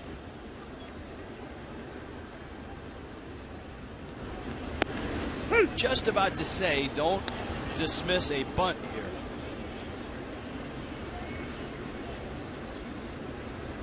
And at home, he's well over 500. Look at that, 525 at home. Look at the second name on that list. Freddie Galvis. Who would have thought? Gordon, a ground ball up the middle. Peterson has it and gets the out. The Marlins already get the tying run home here. They're going to need Martin Prado or maybe Giancarlo Stanton behind him to knock it in. Well, Prado came into the game because he was a teammate briefly with Teheran. He was just 5 for 10.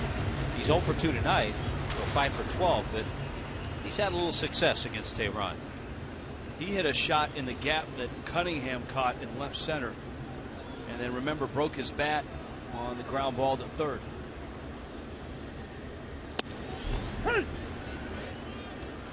This is where a pitcher also, as he works to Prado, Tehran knows who's on deck too.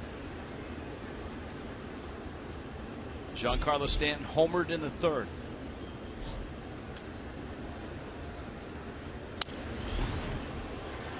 Tehran's out in front, 0-2. By the way, our research department has confirmed this week in baseball didn't start until 1977. Mel Allen, how about that? And then, of course, the baseball bunch, right? Johnny Bench and the famous chicken. That, I think, was early 80s. 0-2. Yeah, I think the chicken was hatched in the early 80s, maybe late 70s.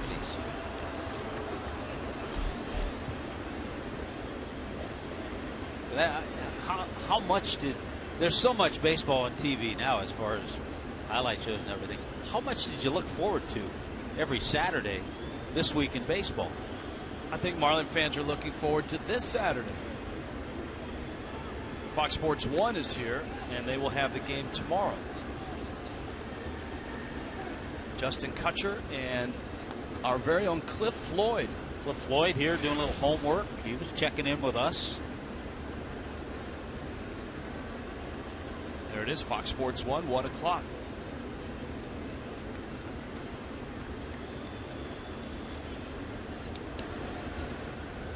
Echeverria at third, 1-2 coming to Prado.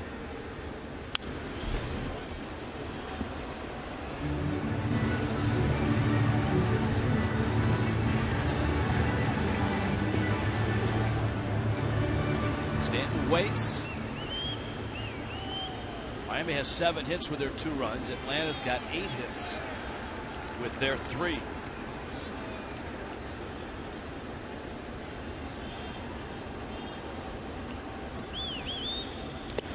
And Prado swings and misses. Tehran gets the strikeout. And Miami leaves Echeverria at third. 4 in the books. The Braves right now are run better.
For our Geico Marlins moment. In '98, on this date, the Marlins traded Gary Sheffield, Bobby Bonilla, Charles Johnson, Jim Eisenreich to the Dodgers for Mike Piazza and Todd Zeile. Todd Zeile, who would complete the season as a Marlin. Mike Piazza, 5 or 6 days later, moved on.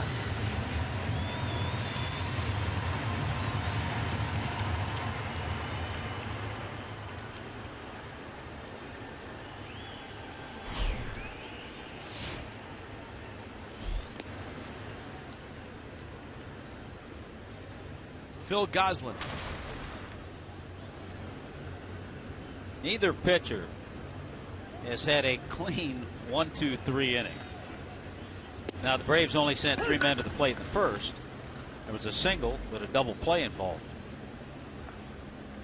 So neither Phelps nor Tehran has had that clean 1-2-3 inning.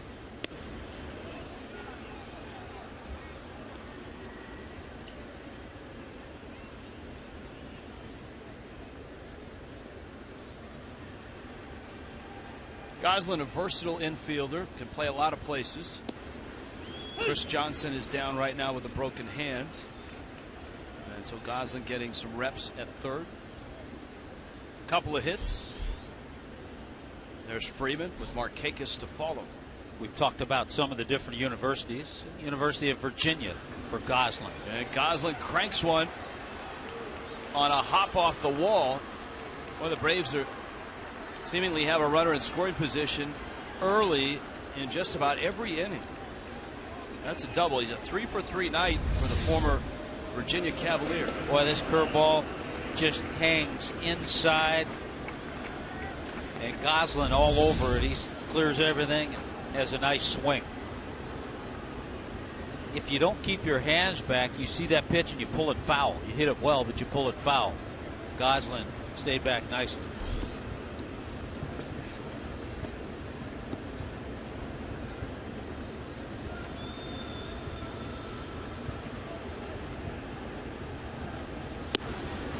Freeman takes a strike.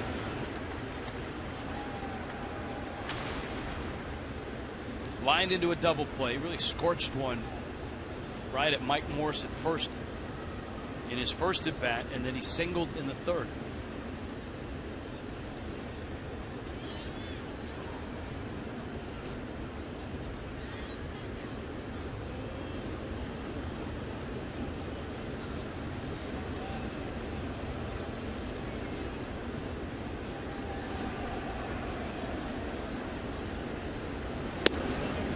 One of the things, Rich, maybe some of our fans forget when we talked about that trade with Mike Piazza and Todd Zeile coming to the Marlins. Piazza 5 games was a Marlin, but then he was traded to the Mets, and the key player from the Mets coming to the Marlins, Preston Wilson.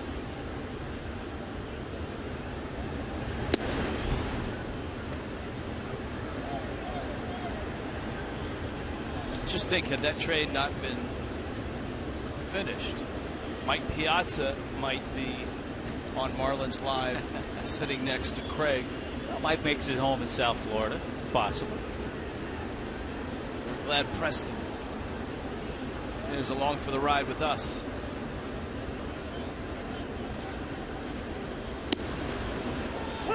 Strike it, it's 2-2. We're getting confirmation, too, that the first appearance of the San Diego Chicken, we're talking about baseball and this day in baseball, was 1974. 70s night, all things 70s discussed. Lots of great costumes around the ballpark.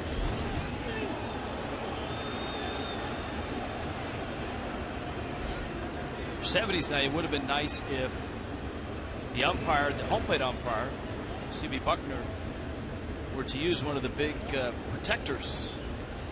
Yeah, but that was more American League. So you got 2 National League. I think if you were playing an American League team, it would have been appropriate.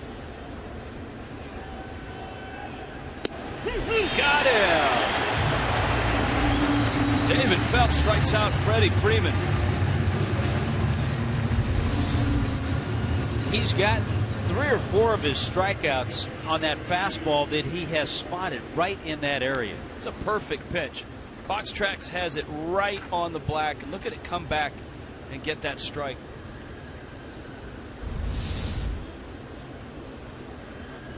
Now Markakis, who has singled and struck out.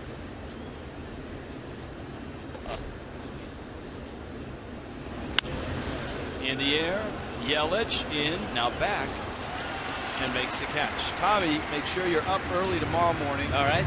Breakfast and UFC on Fox Sports 1 leading into the Marlins game. Morning edition of UFC Fight Night. So if you get up, you'll get Legends. We'll square off Frankie Edgar, the California kid, Uriah Faber. It's live on Fox Sports 1, streaming live on Fox Sports Go. Nothing like some Eggs Benedict and watching those guys duke it out. Eggs Benedict in the octagon. Hey, by the way, it's been really a strange game for David Phelps. We talked about he's allowed the most hits he's had in any game this year. And he also has the most strikeouts of any game this year, 6, and 5 of the 6 have been looking.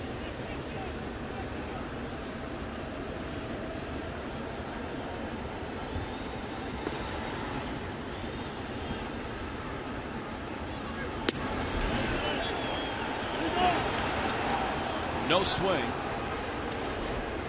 A ball and a strike. Andrelton Simmons, for the first time this year, is in the 5 spot.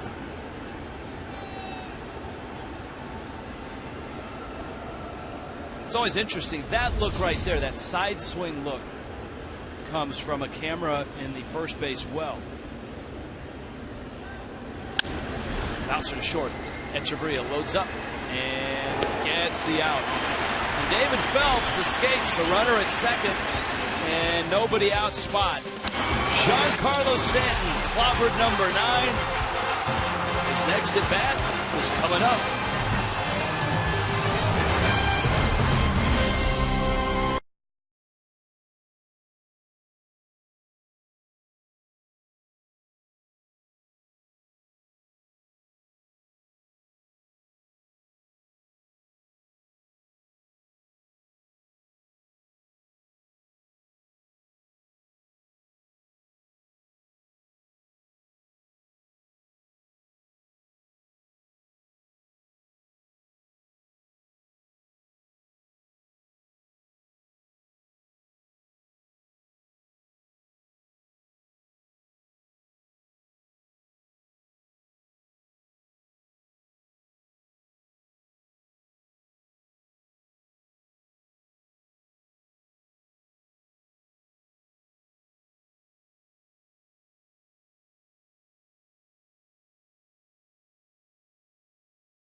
Getting set to lead it off. His last at bat was a great battle with Julio Teheran, won by Stanton or Warren Henry. Drive of the game.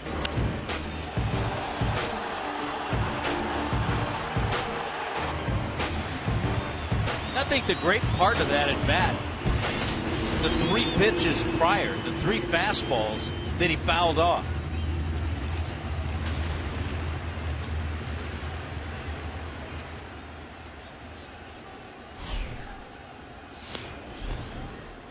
A lot of fastballs in that at bat. Teheran challenged him until the very end, flipped up a curveball, and Stanton blasted it.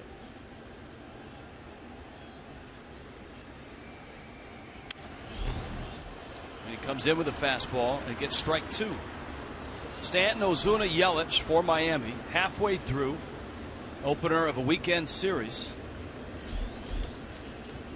Marlins coming off that road trip, looking for wins.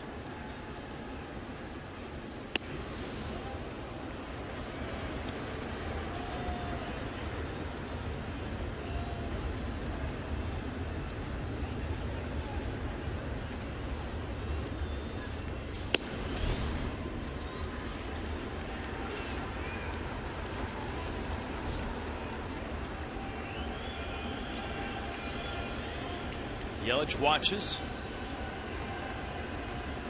2-2 to Stanton.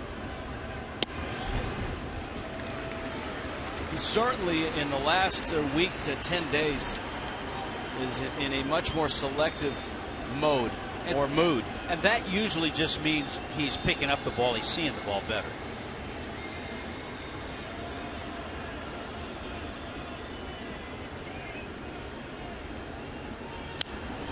Three-two is fouled back.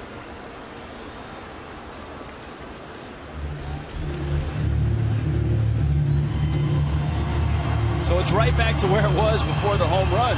3-2. That's when the flurry of fastballs were fought off. One thing he didn't throw him was slider away. See if he goes with his slider or if he stays with that fastball. Another fastball. He's staying with the heat. This at bat is almost identical right now. So if it's identical, does Tehran throw the curveball? Not a chance. Maybe the slider away. Yeah. Bethencourt setting out and low. And it's a fastball and he strikes him out. So Stanton strikes out. By the way, on Sunday, here I'll get this side, the Giancarlo Stanton growth chart. You and I aren't tall enough to hold this thing to its natural height. There it is. That's pretty cool. 6'6". Right there. Where'd you go? Yeah, right here.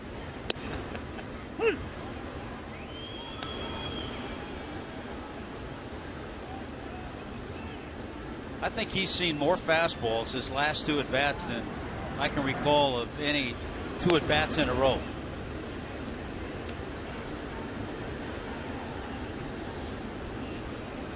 Marcell Ozuna, an RBI single. He's bounced out.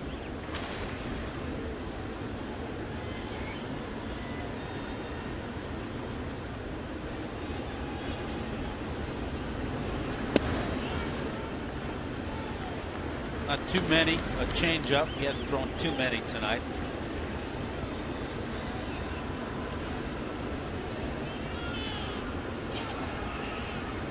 Three home runs on the road trip for Ozuna. Smacks a single in the left.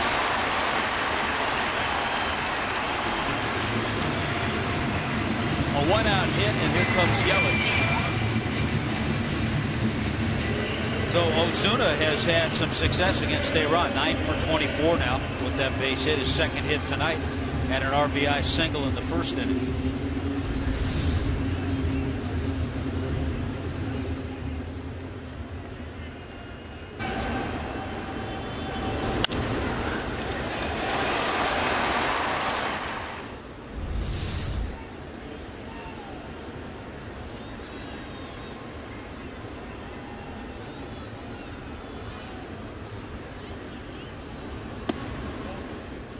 Christian Yelich walked in the first, singled and stole a bag in the third.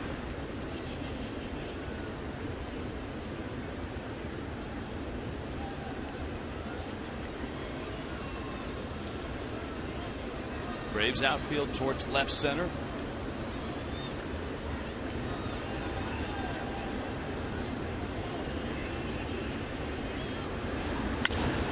And Yelich pulls one. Out to second. Peterson bobbled there, but the Braves get the out at second base.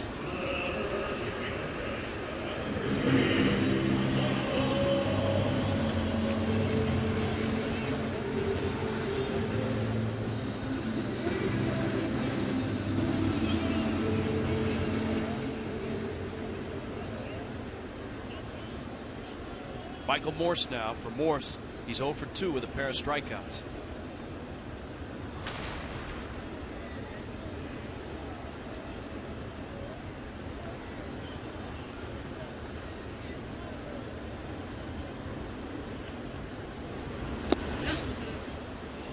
Check.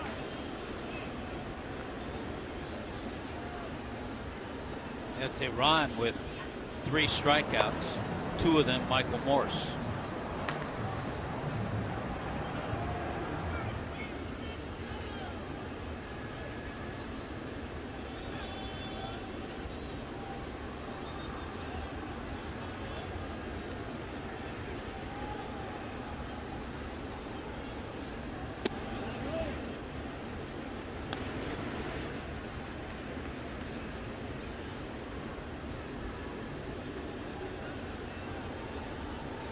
Braves swept 3 when the season opened. The Marlins then went to Atlanta, first road trip, and took 2 of 3.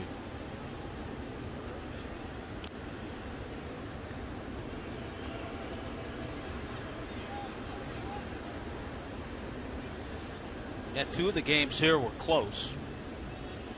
Braves winning 2-1 and 2-0. The other a blowout, a 12-2 loss for the Marlins.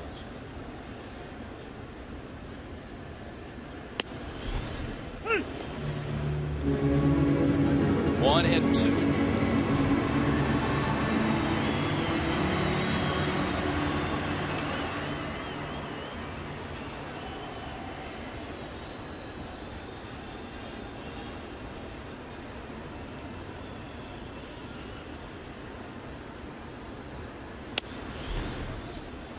Two balls, 2 strikes. Christian Yelich stole the bag back in the 3rd.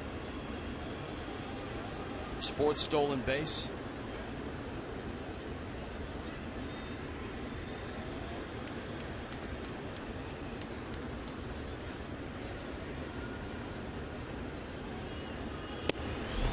And Moore strikes out on a high fastball.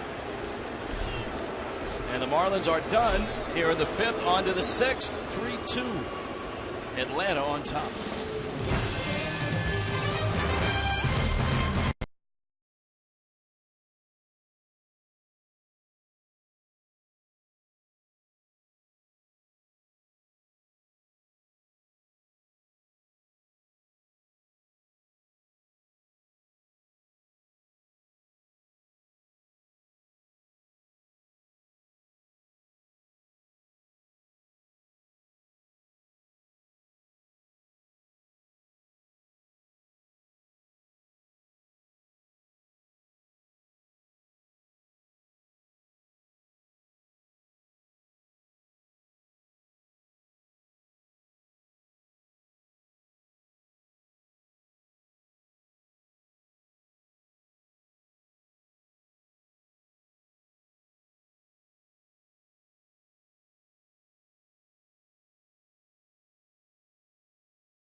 Rewind on 70s night. Yeah. This is when Tommy Hutton was in his prime, though he wasn't there in Cleveland. At least I don't think he was on Disco Demolition Night. No, I was not there. I was not there. That's right. Disco sucks. And so did Disco Demolition Night because it was just a bad promotion. They never played the second game, right? There were brawls and fights, and there was more demolition than disco. Yeah, I think so. Yeah, it didn't go as they expected.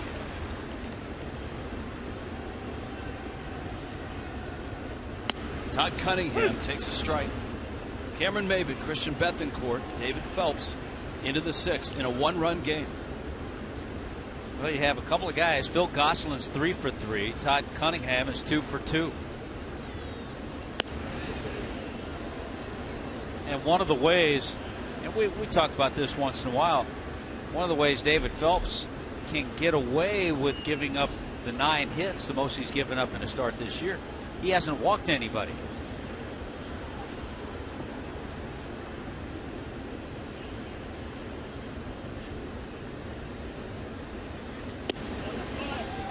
It's out. Count 2-2. 88 pitches in. Phelps and Tehran opening this series. Latos and Wood tomorrow.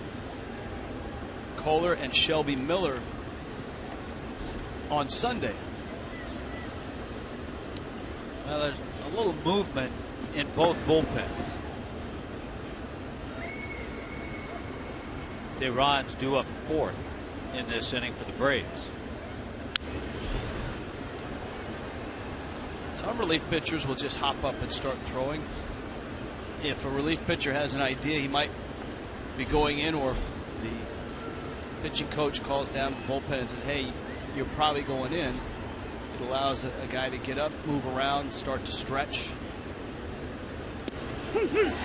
C.B. Buckner's been getting a workout there with the called strike threes.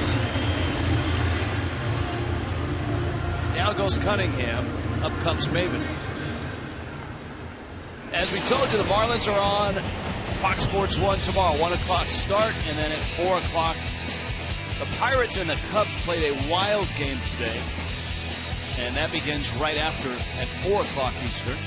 You're home for baseball every Saturday. Fox Sports 1. It streams live on Fox Sports Go. 11-10.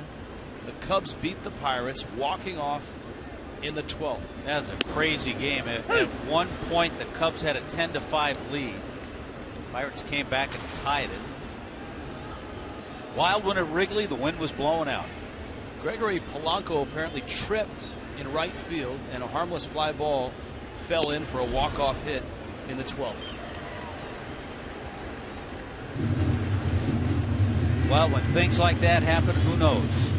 Maybe it is the year of the Cubs. Marlins and Cubs early June here at Marlins Park.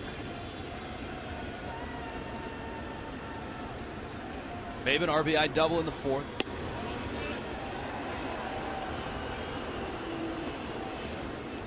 A ball and 2 strikes. David Phelps just 2 strikeouts away from his career high. Phelps has 7, his career high 9.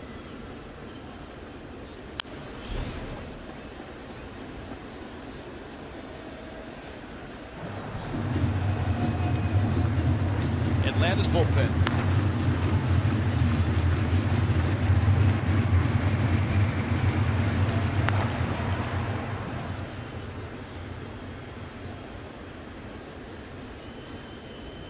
Pitch number 96 for Phelps.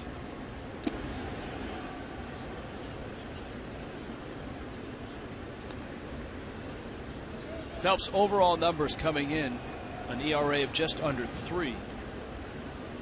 But a closer look, 5 starts, an ERA of under 2. He got him. C.B. Buckner.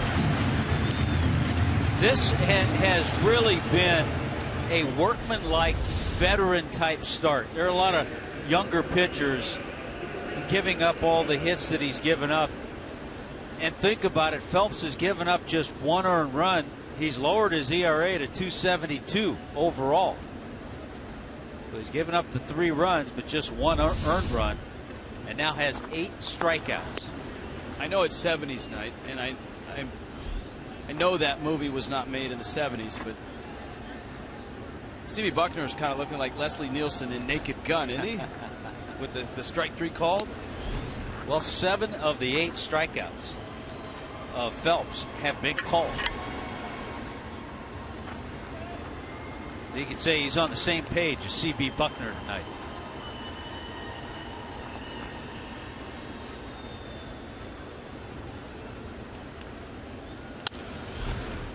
And to the bat for Bethancourt. Gordon gobbles it up and gets the out. 1, 2, 3, 6. 3-2 Atlanta.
70s night.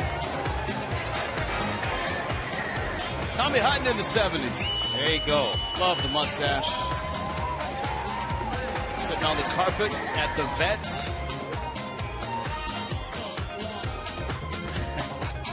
Yeah, Martinez Little League there. Martinez, California. Got the helmet going. It's back when they had the chin straps. That was Yeah. an advancement in safety back in the 70s. It's not Raleigh Fingers. I don't know if that's Pistol Pete from Oklahoma State, but it's the Village people next to him.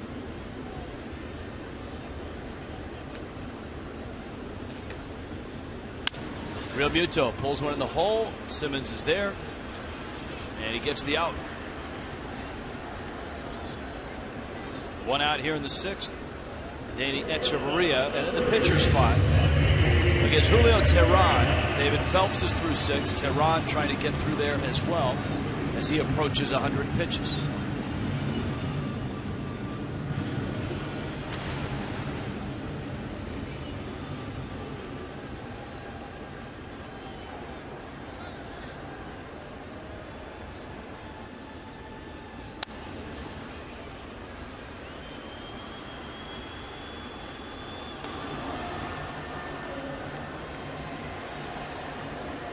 Echeverria tonight is flied out and singled. 1 o'clock start tomorrow. Adjust your handheld device.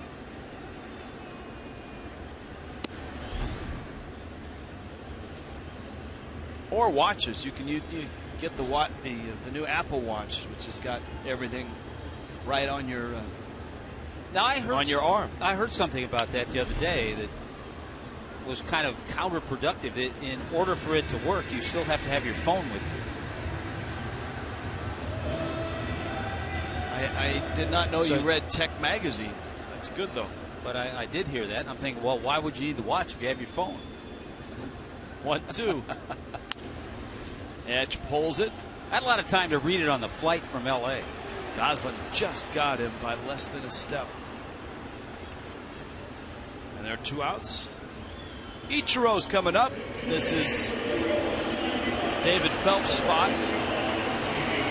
Marlins pinch hitting with Ichiro.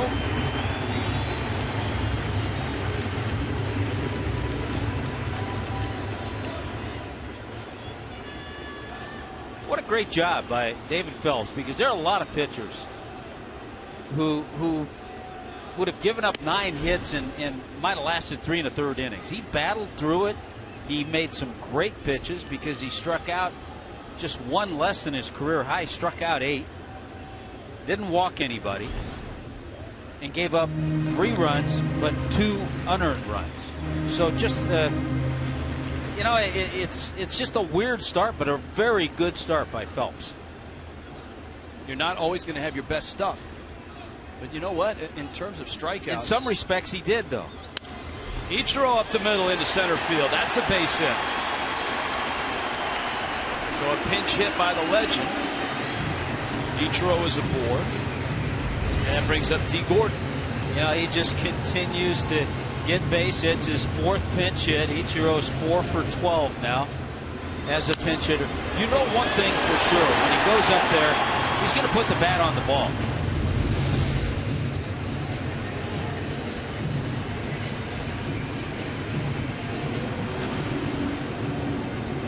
Teheran is coming out. This is a Kendall Toyota call to the bullpen.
Coors Banquet Timeless Moments. Happy birthday, Tony Perez. Brought to you by Clean Crisp Coors Light. Yeah, I got a good one for you. 1970. We're talking about the 70s. 1970, Tony Perez with the Reds hit .317, had 40 home runs and 129 RBIs. That's how he started the 70s. D. Gordon with Ichiro at first and Luis Avilan, the lefty for Atlanta.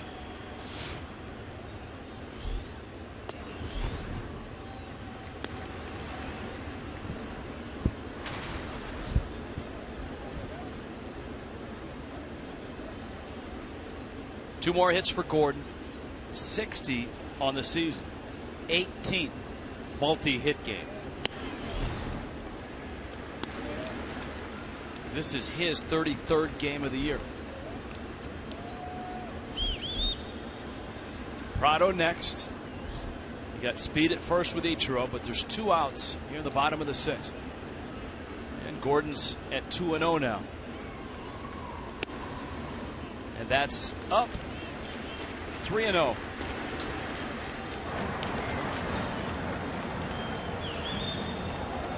Just another superlative for D. Gordon. A .424 batting average against lefties. 3-0. Strike. You noticed too in the last week, pitchers are being a lot more cautious with Gordon. They're not just firing pitches right down the middle early in the count.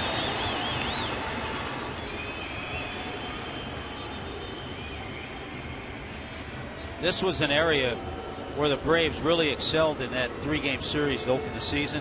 Their bullpen pitched 11 innings in that series, gave up 3 hits and no runs. Avilan was a part of that. For Freddie Gonzalez, 3-1 coming. Ichiro not running. Gordon takes a strike. Avilan goes full, 3-2.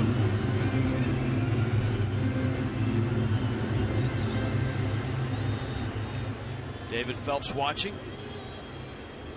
Ichiro will be on the move.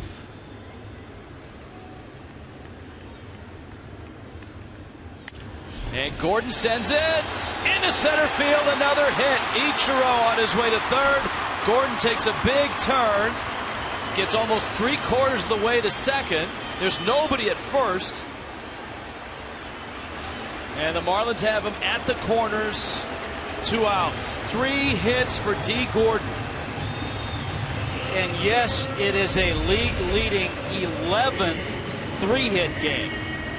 Ran that count full, knew he was going to see a fastball. Avilan got in on him a little bit, but another 3-hit game for D. Gordon, his 11th. With that hit, Gordon assures himself that in Major League history, through 33 games, only one hitter has accrued more hits. Henry Aaron. Wow. And he is tied now at 61 with Rod Carew and George Sisler. How about that? Kendall Toyota called to the bullpen.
Avalon in for just the one hitter, D. Gordon. Now it's Martin Prado.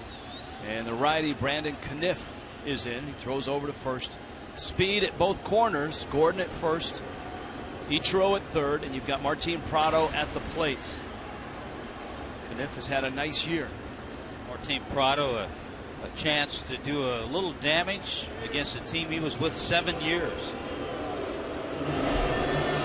Martin Prado, 7 years with the Braves, hit .295 and 52 home runs in an Atlanta uniform. Caniff, one of the many rookies that Atlanta's had in their bullpen. Fastball, a strike to Prado. Stanton on deck. Julio Teheran is gone.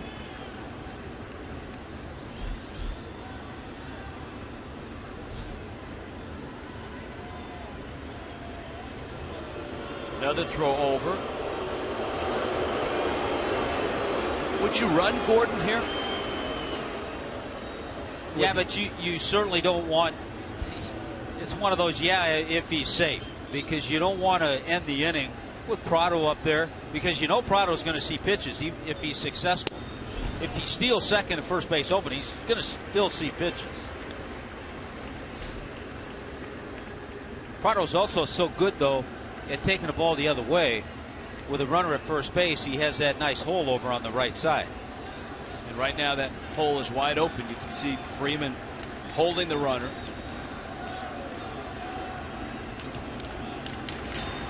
One coming. It's in, and it's 2-1. And you're right. The presence of Stanton certainly, you would think, affects what Christian Bethancourt calls for and what Brandon Caniff agrees to. Now that was a poor breaking ball. He's thrown a couple of good fastballs. Be interesting to see if he stays with his fastball with the count 2-1. And the Braves certainly think that Gordon might be on the move. Caniff is paying close attention. Got him. Almost got him. The other thing that can't happen, you can't get picked off. Freddie Freeman just motioned into the dugout and say, hey, look at that, let's challenge. They don't have a challenge. Braves lost their challenge, whether he was out or safe. Freddie says, whoops, I forgot about that.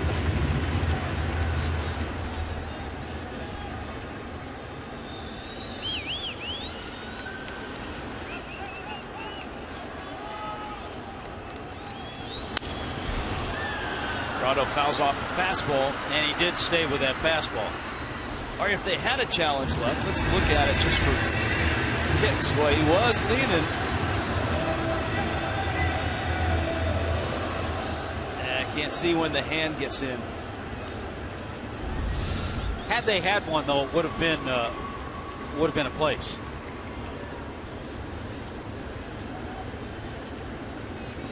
Two and two.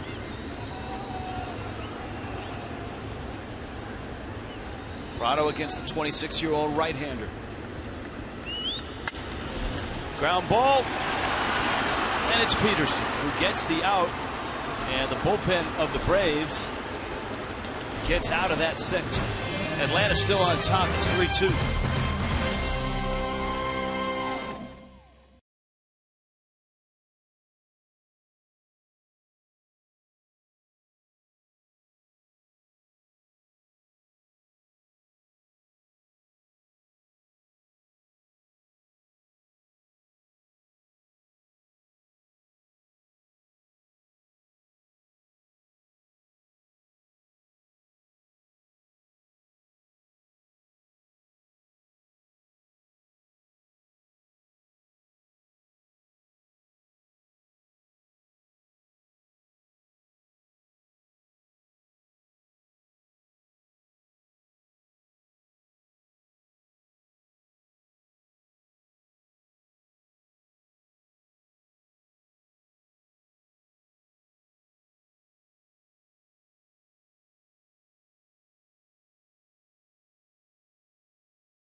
70s night. Yeah, they have beer in the 70s. Flashback Friday, appropriately tonight. Post your best vintage Marlins photo. Use the hashtag Flashback Marlins. Show the best picture on Marlins Live postgame. Or maybe your best 70s shot. If you've got bell bottoms. What was Woodstock? Was that late 60s or early 70s? That was 69. All right. That kind of ushered people into the 70s. Yes, it did. Yes, it did. Eric Young Jr. is going to take the at-bat in the pitcher spot. So the Braves have gone through a couple of relievers, Avilan and Kniff. And it's Young, it's Peterson, and Goslin.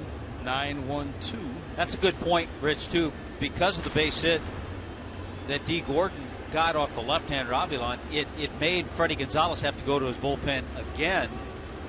So he had to use two guys to get those outs because he knew he was going to pinch hit here. Gordon has 3 more hits tonight, but Atlanta is still up 3-2. Hit well and into right center. Eric Young Jr. is fast. He's not stopping. Stanton's throw is not in time. He's safe. Not sure how he held on to that bag as Gordon slid. Excuse me, as Young slid. It was Echeverria who had the tag on him. Here's a look. 3 of the last 4 innings, the Braves have started. Oh, he came back with the left hand. He came back with the matrix left hand. That is a matrix slide. But 3 of the last 4 innings, the Braves have gotten the runner at second base to start the inning. There was a bobble out there, but the fact that Young never hesitated, that could be a double. It could be a single and an error. Watch the left hand get up and over the tag. Gloves off him, and the left hand stays on. So it is, Rich, a single and then an error charge to Giancarlo. So a pinch hit by Young to open up the inning. Jace Peterson now. The Braves try to get him over and get him in. And the Marlins, Sam Dyson on the mound. The Braves are first in the National League. They were first before that pinch hit. But they're first in the National League with 17 pinch hits. Yeah, it's just an incredible number off the bench.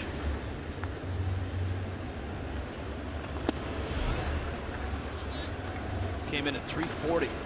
Yeah, the other crazy part about David Phelps' start, his last inning that he pitched, the 6th, was his only 1-2-3 inning.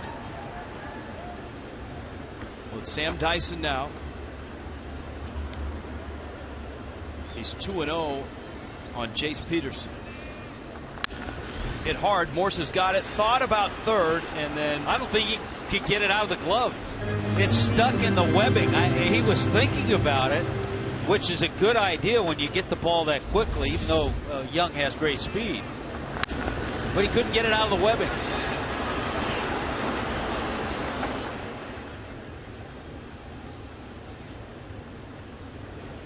he had to look and see if it was in the glove, and you could see it just poking out in the back.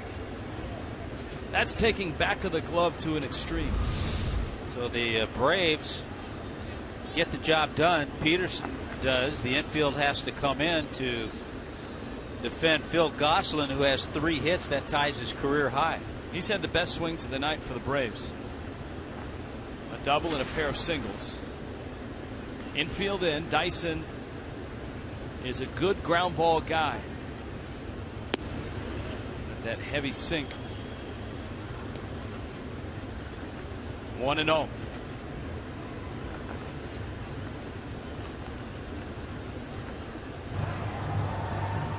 Cody Martin.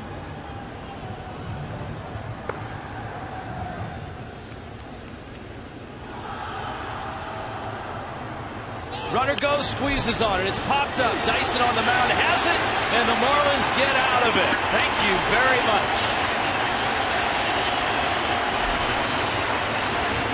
The The Braves try to squeeze, and it backfires.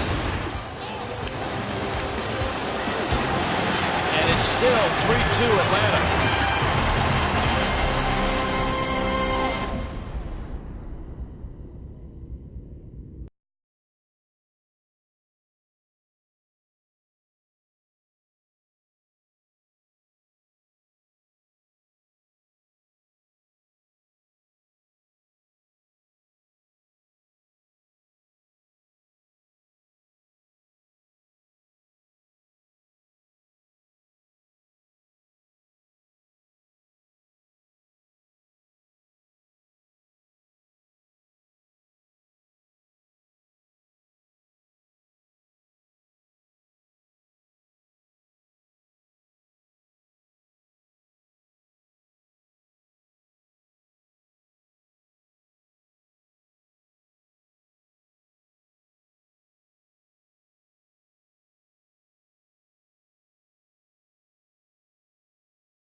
Bottom of the 7th. Make your plans for a night in Havana, powered by South Florida Ford on Friday, May 22nd. Marlins and Orioles at 7:10. Purchase the Night in Havana package at marlins.com/special events. Get a ticket, a Havana Sugar Kings t-shirt, and more. And enjoy a post-game fireworks show presented by Corona Light. Stanton is up, takes a fastball low. Cody Martin, the Gonzaga Bulldog. He had a really nice opening series against the Marlins. Stanton is 1 for 3 with a home run. Drives it left center. That's deep. It is gone. Disappears through the wall. Stanton ties it. He blasted it into oblivion. Now you see it. Now you don't.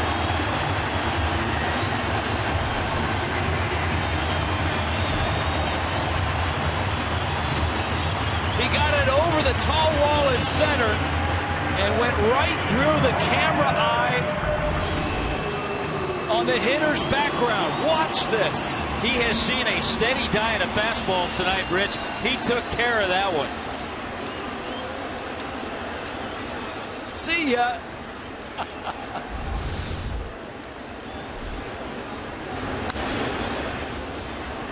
Now in the camera well, Joe has got the ball. And you know what? He stayed on his shot, too. That's impressive. It's a 3-3 game.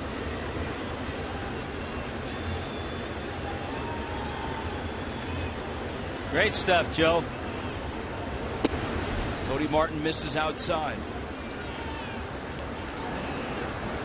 14th time Giancarlo has had a multi-homer game. So that fouls it at the plate. So 2 homers for Stanton, 10 on the season. 35 runs driven in a 3-3 game.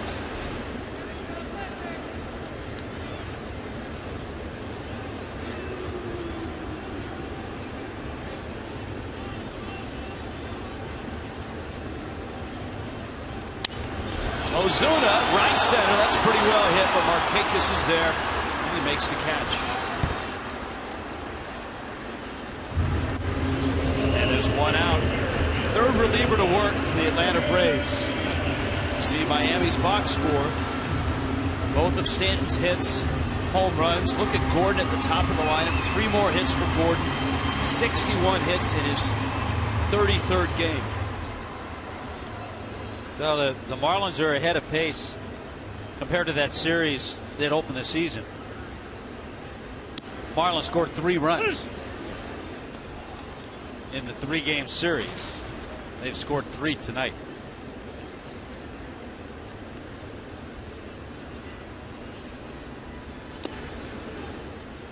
That was his first, Rich. I guess we could call that a David Copperfield home run. It disappeared. Except you probably need a magician out of the 70s for 70s. There you go.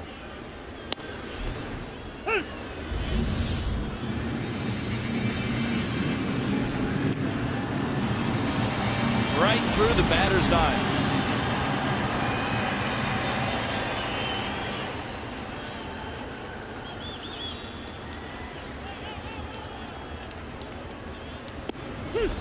And Yelich is rung up. Martin comes back and gets 2 outs.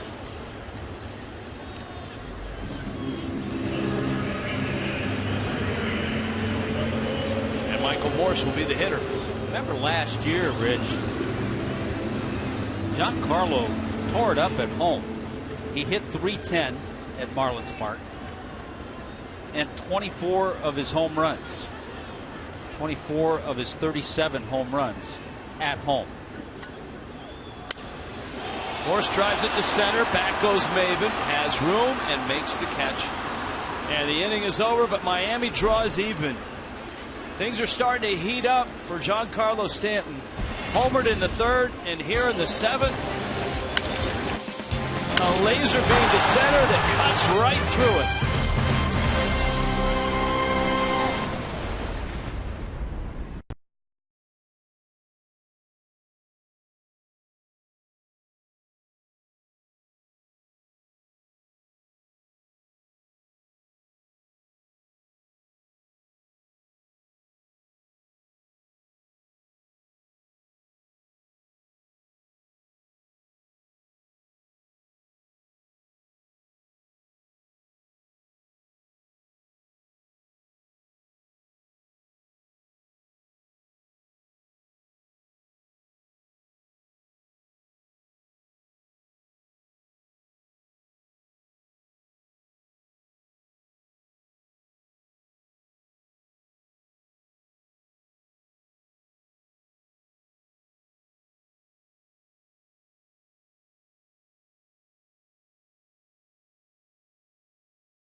Location actually, but here is the baseball, and it was roughed up, as you could probably see, by Giancarlo Stanton. Now, Joe, tell everybody your role here. Your shot is what? I have a tight shot of Giancarlo. I follow the ball in. When he hits the ball, I stay on him head to toe all the way around the bases. So I had no idea the ball was coming in until it landed. So it was a shock to me. Almost an impossible shot. This distance is probably only 3 feet this way. How far over did it hit from you? About 2 feet. To the left? Yes. And so when it came here, you were totally surprised by the ball? I didn't know it came in until I heard it hit next to me. And here it is. That's a great souvenir. It's amazing the damage that he did on that baseball, huh? Well, I think hitting the concrete floor did a little bit. Had something to do with it as well. A little bit. But Giancarlo put a little bit of that on there, though. Good thing it was 2 feet over that way because it was screaming in here. But I don't think it's happened all year, guys, or any time at this ballpark to fit it in this little spot here. Neat stuff for the Marlins. Tie ball game. Back to you. All right, thank you, Craig. Yeah, that is a unique spot. And one of the reasons it hasn't happened is that little square is about 400 and I want to say 30 feet from home plate, and that's in distance. That's and it's elevated about, what would you say, 25 feet? Yeah, about that. So the distance on that home run you would expect would be about 450, 455? Probably, yeah, 440, 450, I would expect. But we always seem to go a little high.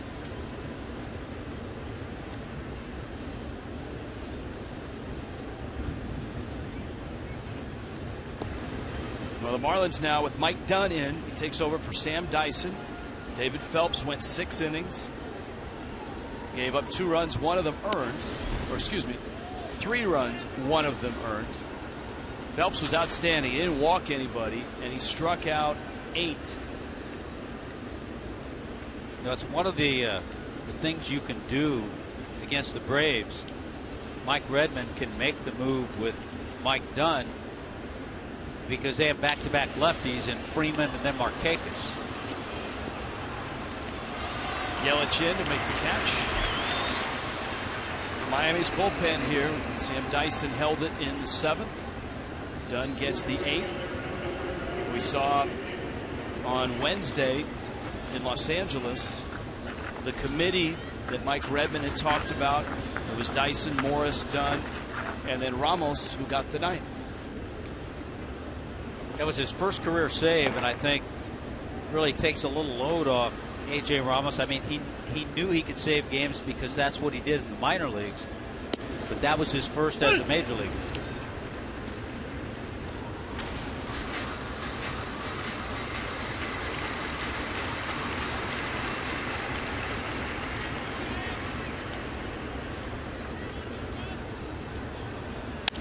Markakis spins on one and drills it to the wall and right, and he's got himself a double. 1-out double for Nick Markakis. Andrelton Simmons is the hitter now. And we look at our Toyota trend. Marlins against the East. Their first 11 games, they were just 2-9. And then 10-4 in their last 14. Look at the difference in ERA. That first month was almost exclusively against the East. 3 against the Tampa Bay Rays. Well, of the last 4+ innings, the Braves have 4 doubles. The previous 3 came in leading off in innings. 2 of them did. Brian Morris in the bullpen.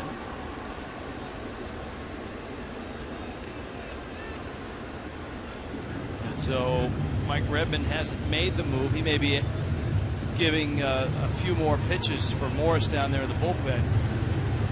So Morris will come in. Mike Dunn exits.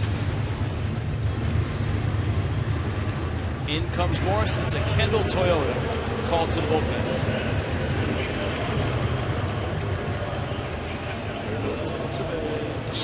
We can talk about how this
Brian Morris out of the bullpen takes over for Mike Dunn. MLB.com ballpark app, perfect complement of your visit to Marlins Park. Maps of the ballpark, menus. You can order food from your seats and access and display your game tickets. Check in with the ballpark app and receive special offers and gifts. MLB.com ballpark app. So Mike Dunn goes a third of an inning and gives up the double to Nick Markakis. Andrelton Simmons. And then switch hitting Todd Cunningham. And here is Brian Morris. Little tapper up the line, and that's going to be a base hit. A 60-foot base hit for Andrelton Simmons. And here comes Cunningham, who is 2 for 3. Yeah, that base hit commonly referred to as a swinging bunt.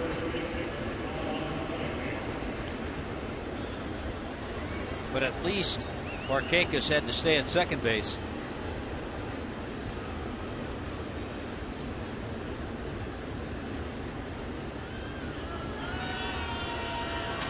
For Mike Redmond, this is setting up very similarly to the ball game in Los Angeles. Dyson, Morris, and Dunn. Here, Dyson, Dunn, and Morris. Of course, in Los Angeles, Miami had a lead. And that quartet, Dyson, Morris, Dunn, and Ramos, held that lead. Here, it's a tie ball game, but certainly the same feeling.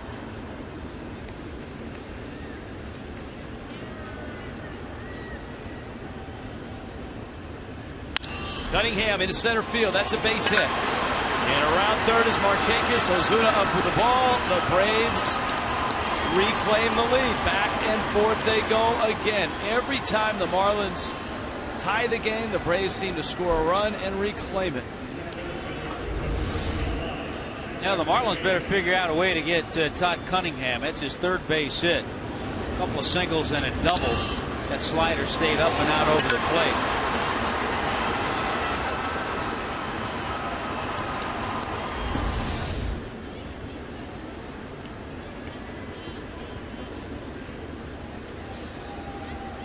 Jacksonville State in Alabama, the home of Todd Cunningham in college. Now Maben, RBI double back in the fourth. Not an easy man to double up.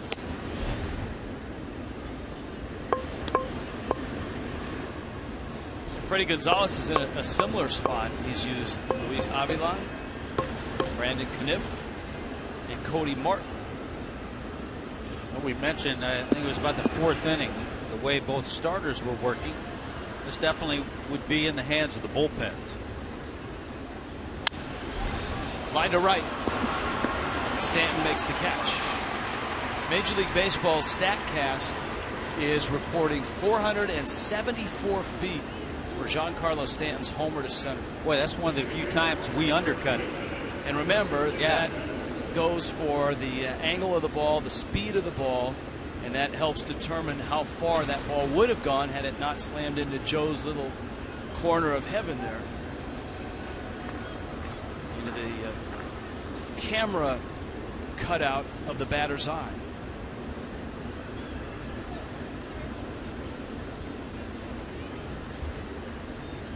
Not as majestic as the one clear out of Dodger Stadium, which was what, 478? Right.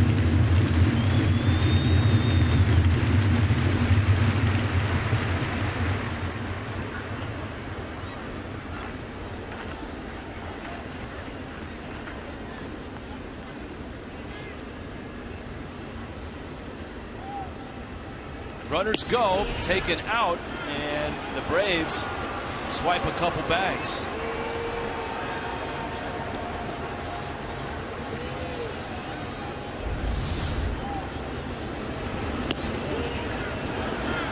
You don't check them, they're going to get big jumps, and really you had a couple of guys who aren't prolific base stealers. So a double steal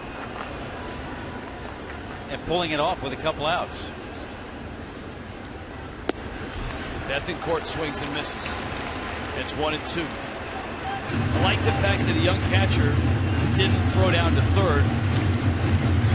The base was pretty much stolen, but Martin Prado wasn't there yet. I think Prado was just arriving. That had all the ingredients for a throwing error down the left field line. 1-2 coming from Morris. It's fouled at the plate. Yeah, both runners picking up their first stolen bases. Of course, Cunningham just joined the ball club.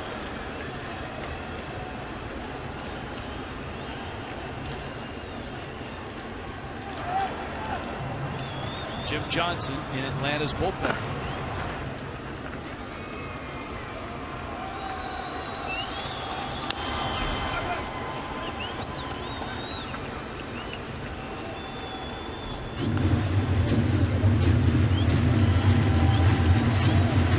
Still 1-2. The Braves catcher Christian Betancourt is 0 for 3. His average sits below 160, 155. Chuck Hernandez had a nice night from his starter David Phelps.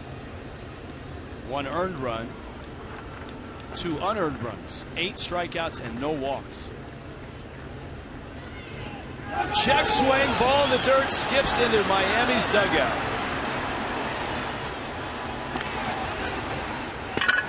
It's a strikeout and a wild pitch and a 5-3 Atlanta lead.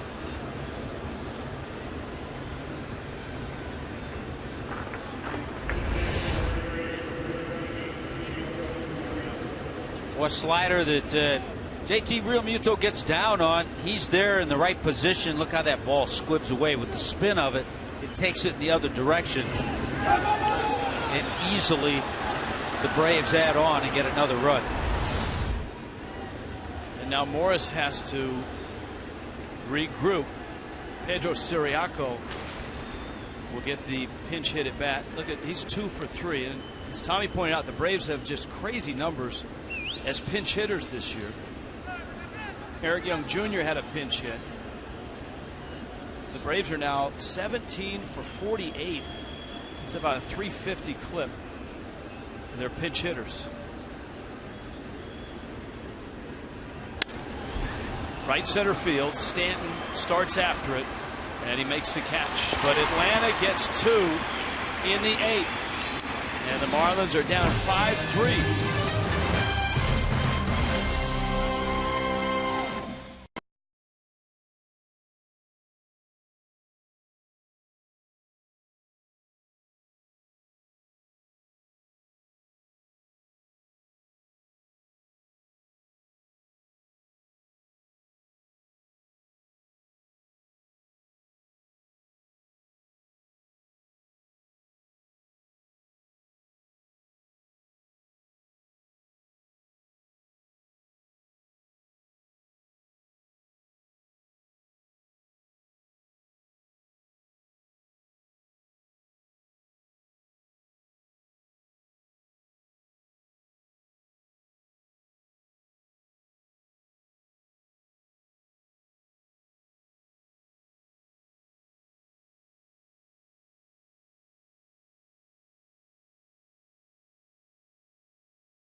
Here's the news on the Marlins pitching.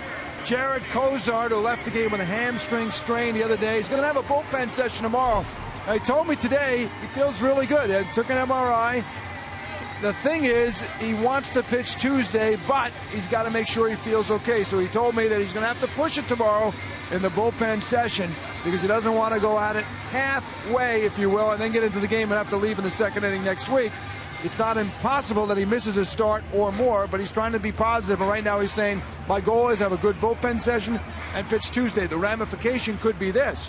If he can't go, the Marlins then may very well decide that Henderson Alvarez had such a good outing in his one rehab start that they could put him right up here in the major leagues in his next start. If not, he may get another minor league start. They'll decide more tomorrow after we find out about Kozar, guys. Back to you. All right, thank you, Craig. New pitcher for the Braves. Jim Johnson's on the mound.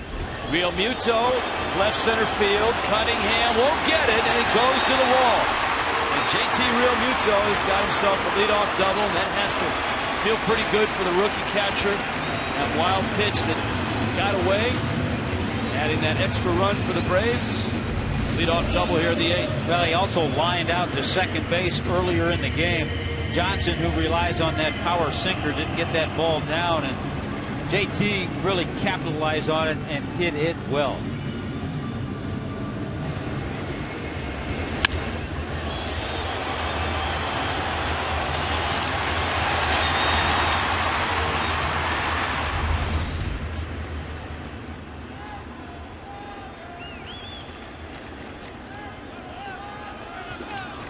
Danny Echeverria, Justin Bour is on deck.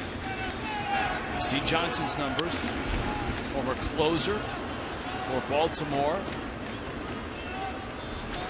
A less successful run with Oakland.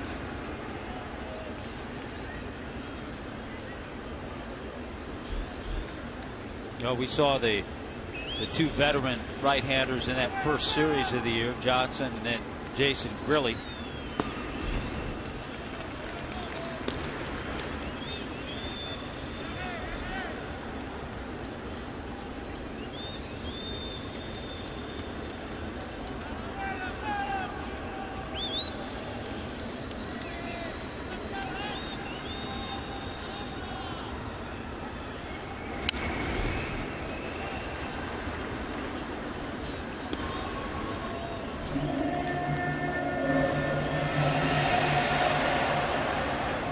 To Echeverria. 5-3, Atlanta on top. Miami had a 1-0 lead after one, and that's the only lead they had. Braves took a 2-1 lead. Marlins tied it. Braves a 3-2 lead. Marlins tied that. Echeverria gets it over to that right side, and the throw to first is in time to get him.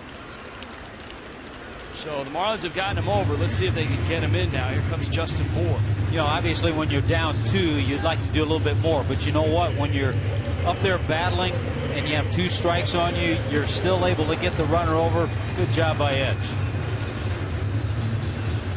This season for Justin Bour, not only overall 10 for 21, he's been really good in a pinch. 5 pinch hits. He's 5 for 9. He has yet to drive in a run as a pinch hitter. Well, here's his chance. The infield's back. And so Bour, if he can just put it in play on the ground up the middle or even to the corners, it'll cut the lead down to 1. Marlin pinch hitters doing quite well. Well, and he also, with his power, has the ability to put one in the bullpen and tie the game. He's got himself in a good hitter's count now, 2-0. That certainly would fit the script tonight because every time the Braves take a lead, the Marlins come back to tie it. D. Gordon's on deck, 1 out. And Bour tried to put it in the seats. Yeah, it's 2-1. That's just a veteran making a good pitch. Changed up, took a little off his fastball. And Bour, who was looking fastball because the count was 2-0, had him swinging fastball.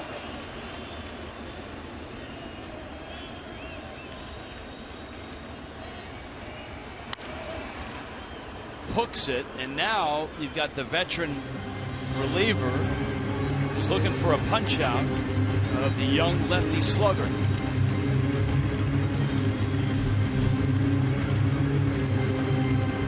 Three more hits for D. Gordon. He's on deck. Let's See what Johnson offers up. He struck him out. Fastball right on the corner. And there are 2 outs.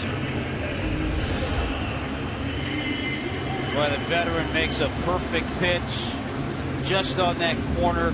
You hate to see a hitter take called third strike with that runner at third, less than 2 out. But Johnson made a perfect pitch. Well, now it's up to Gordon. 3 hits, 3 for 4. And a fastball in. It's 1-0.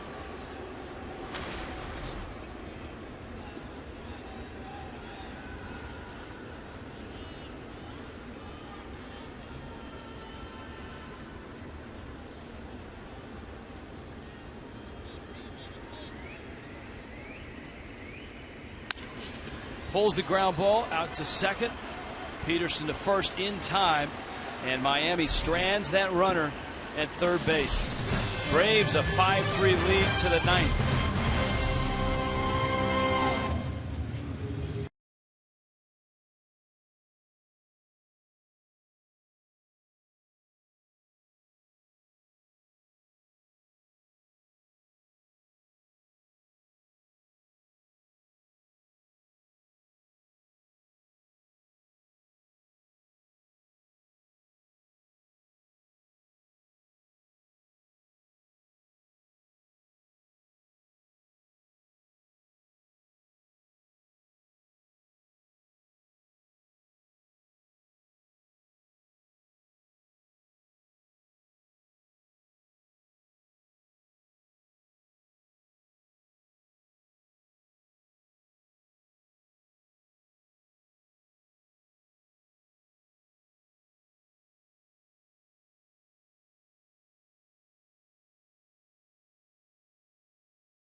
Your South Florida Honda dealers by Kubota. For more information or find a participating dealer, go to FloridaKubotaDealers.com. 5-3, Atlanta on top. 9th inning rolls around in Miami.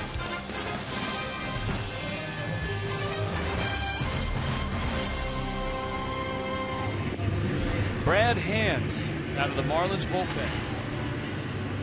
Hands working in the 9th. Miami down a couple. Top of the order for the Braves, Jace Peterson, Phil Goslin, and Freddie Freeman. The Braves have been resilient tonight. Every time they take the lead, the Marlins seem to tie it up, and the Braves bounce back and reclaim the lead. That was a rough go for Brad Hand in L.A. the other night, 2/3 of an inning. 6 hits and 5 runs as Grilly gets ready. And this is where, with the struggles of Cishek, how everybody's responsibility and inning changes a little bit. First pitch, ground ball. Gordon gets the out. 1 pitch, 1 out. A good start for Brad Hand. You've got Phil Goslin coming up. Everybody kind of takes on a little different role. And sometimes in a different inning. Sometimes when you shift roles like that, you find guys that take the ball and run with it. Yeah, you hope to.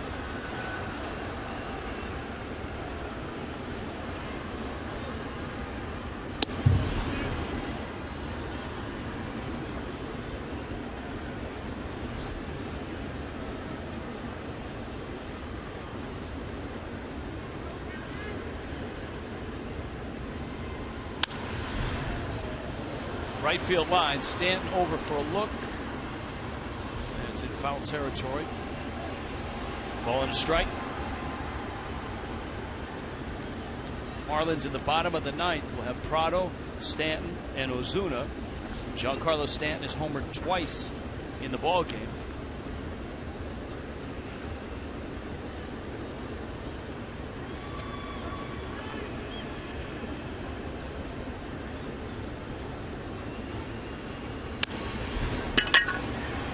Nice pitch, a jam shot, and a soft liner to D. Gordon.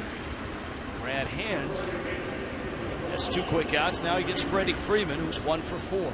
And to your point of what you said about sometimes a guy will take the ball and run with it, the Marlins would love to see Brad Hand do that, because that would give them another lefty, a guy you can stretch out. You can go more than 1 inning. They would love to see that.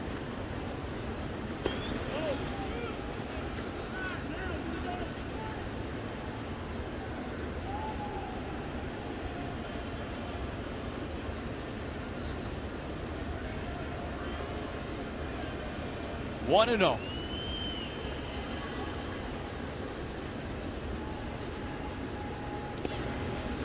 Other teams in the East tonight, the Mets were shut out by Milwaukee. Kyle Loesch. Bartolo Colon was knocked around. 7-0 Milwaukee. Loesch went 8 shutout innings, gave up just 2 hits. The Phillies have a 1-run lead at home in the top of the ninth against Arizona. 4-3. 2-0 pitch pulled foul, and the Nationals are in San Diego. Game to begin shortly. Well, the Nationals had to place Doug Fister on the disabled list.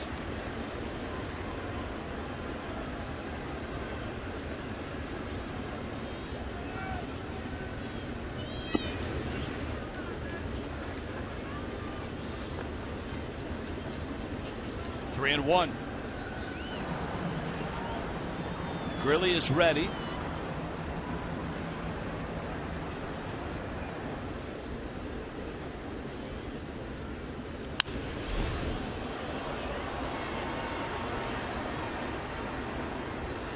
Seems like every swing Freddie Freeman puts on the ball is a good swing. Either it's hit hard or he just fouls it off. He has a unique approach. He's on the plate.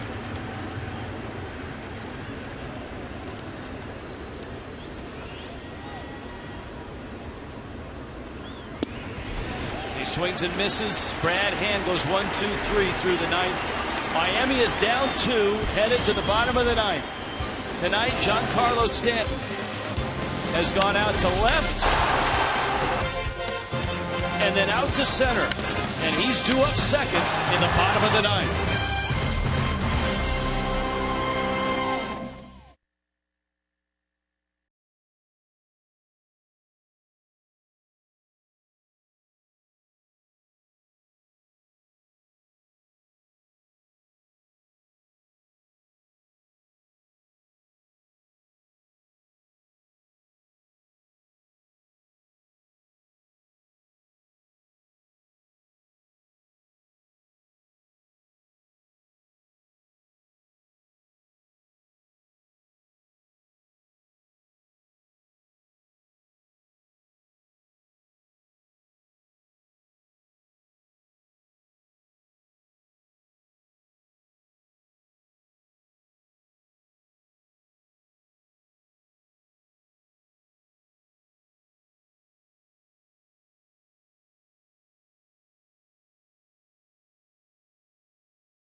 In for Atlanta. 9 saves, 9 of 10, including opening night here in Miami. See those numbers down there, 17 strikeouts in his work this year, just 4 walks, but really with the 17 strikeouts in 10 1/3 innings. Martin Prado, Giancarlo Stanton, Marcell Ozuna. If anybody reaches, Christian Yelich, Michael Morse.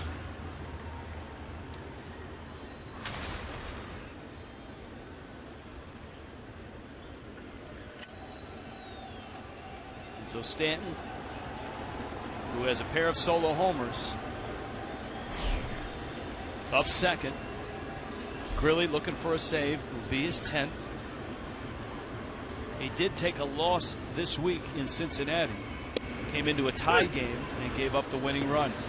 Good breaking ball. We saw that. He'll use his fastball, which basically Grilli still can rush it up there, mid to upper 90s.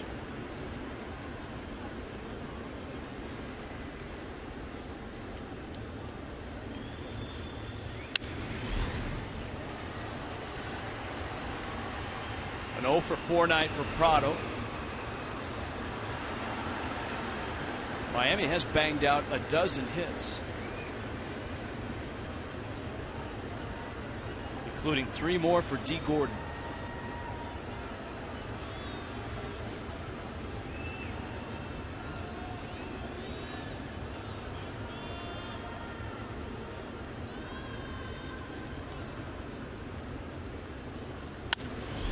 Prado up the middle.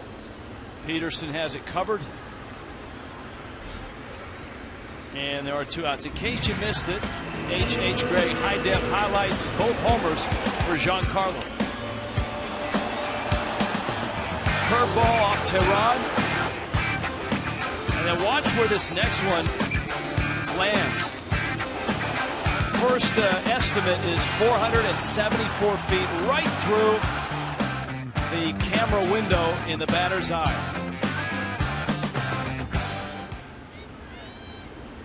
And so here's Stanton now. 10 homers, driven in 35. Miami trying to get something going. They are down 2. Grilli bends one and misses. It's 1-0. Giancarlo Stanton with 59 of his home runs here at Marlins Park. Second on that list, Marcell Ozuna with 12. Missed again with a breaking ball. Cody Ross, I can remember that night well in 2006. The old football stadium against the Mets.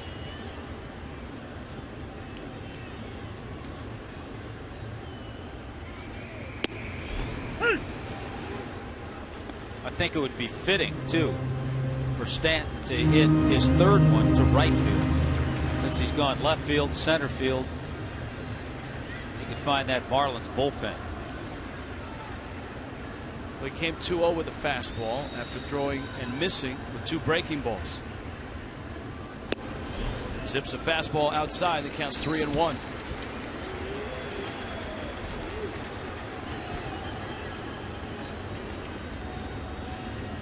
He has 2 homers to right.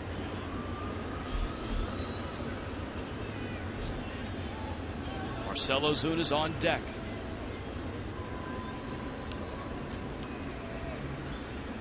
And it's out, and Stanton walks.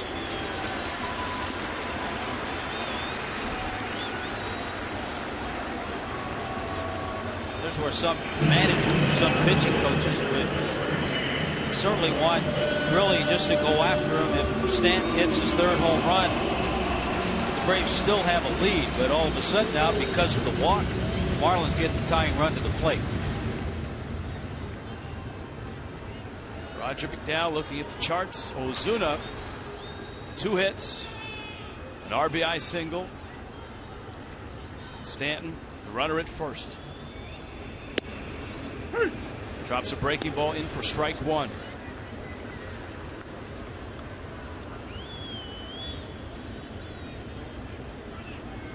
All 3 of Ozuna's homers came in the last 2 stops of the road trip.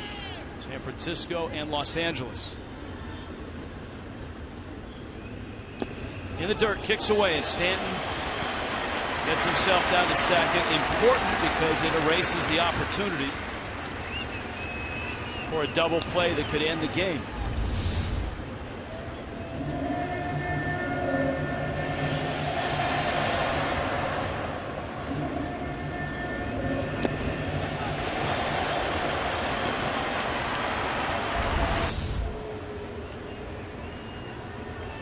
Bethancourt looking out. Jason Grilli. Stanton at second. Miami down 2. Bottom of the 9th.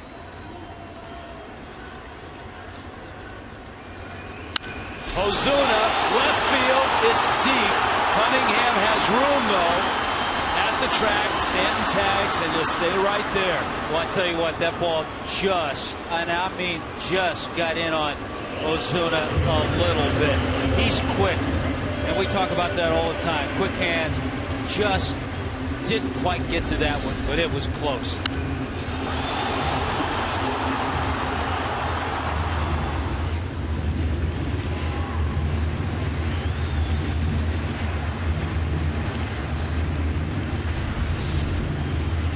Now Yelich.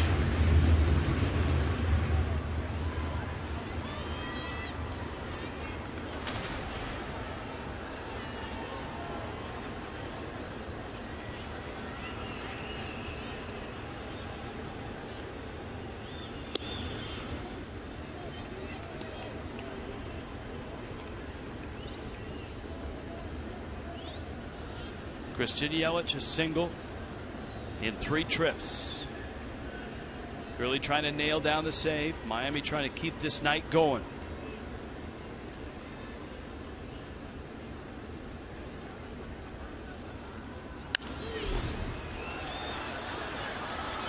A ball and a strike.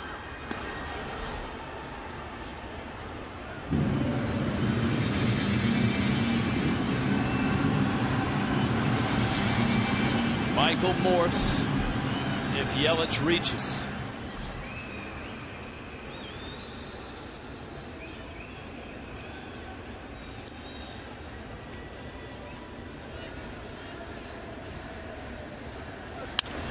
Yelich, a ground ball to short. Simmons has it on to first in time, and the Braves get game 1 of this weekend series. Just like opening night of 2015, Jason Grilli saves it, and the Braves win it. 5-3 the final from Miami. Marlins Live is coming up.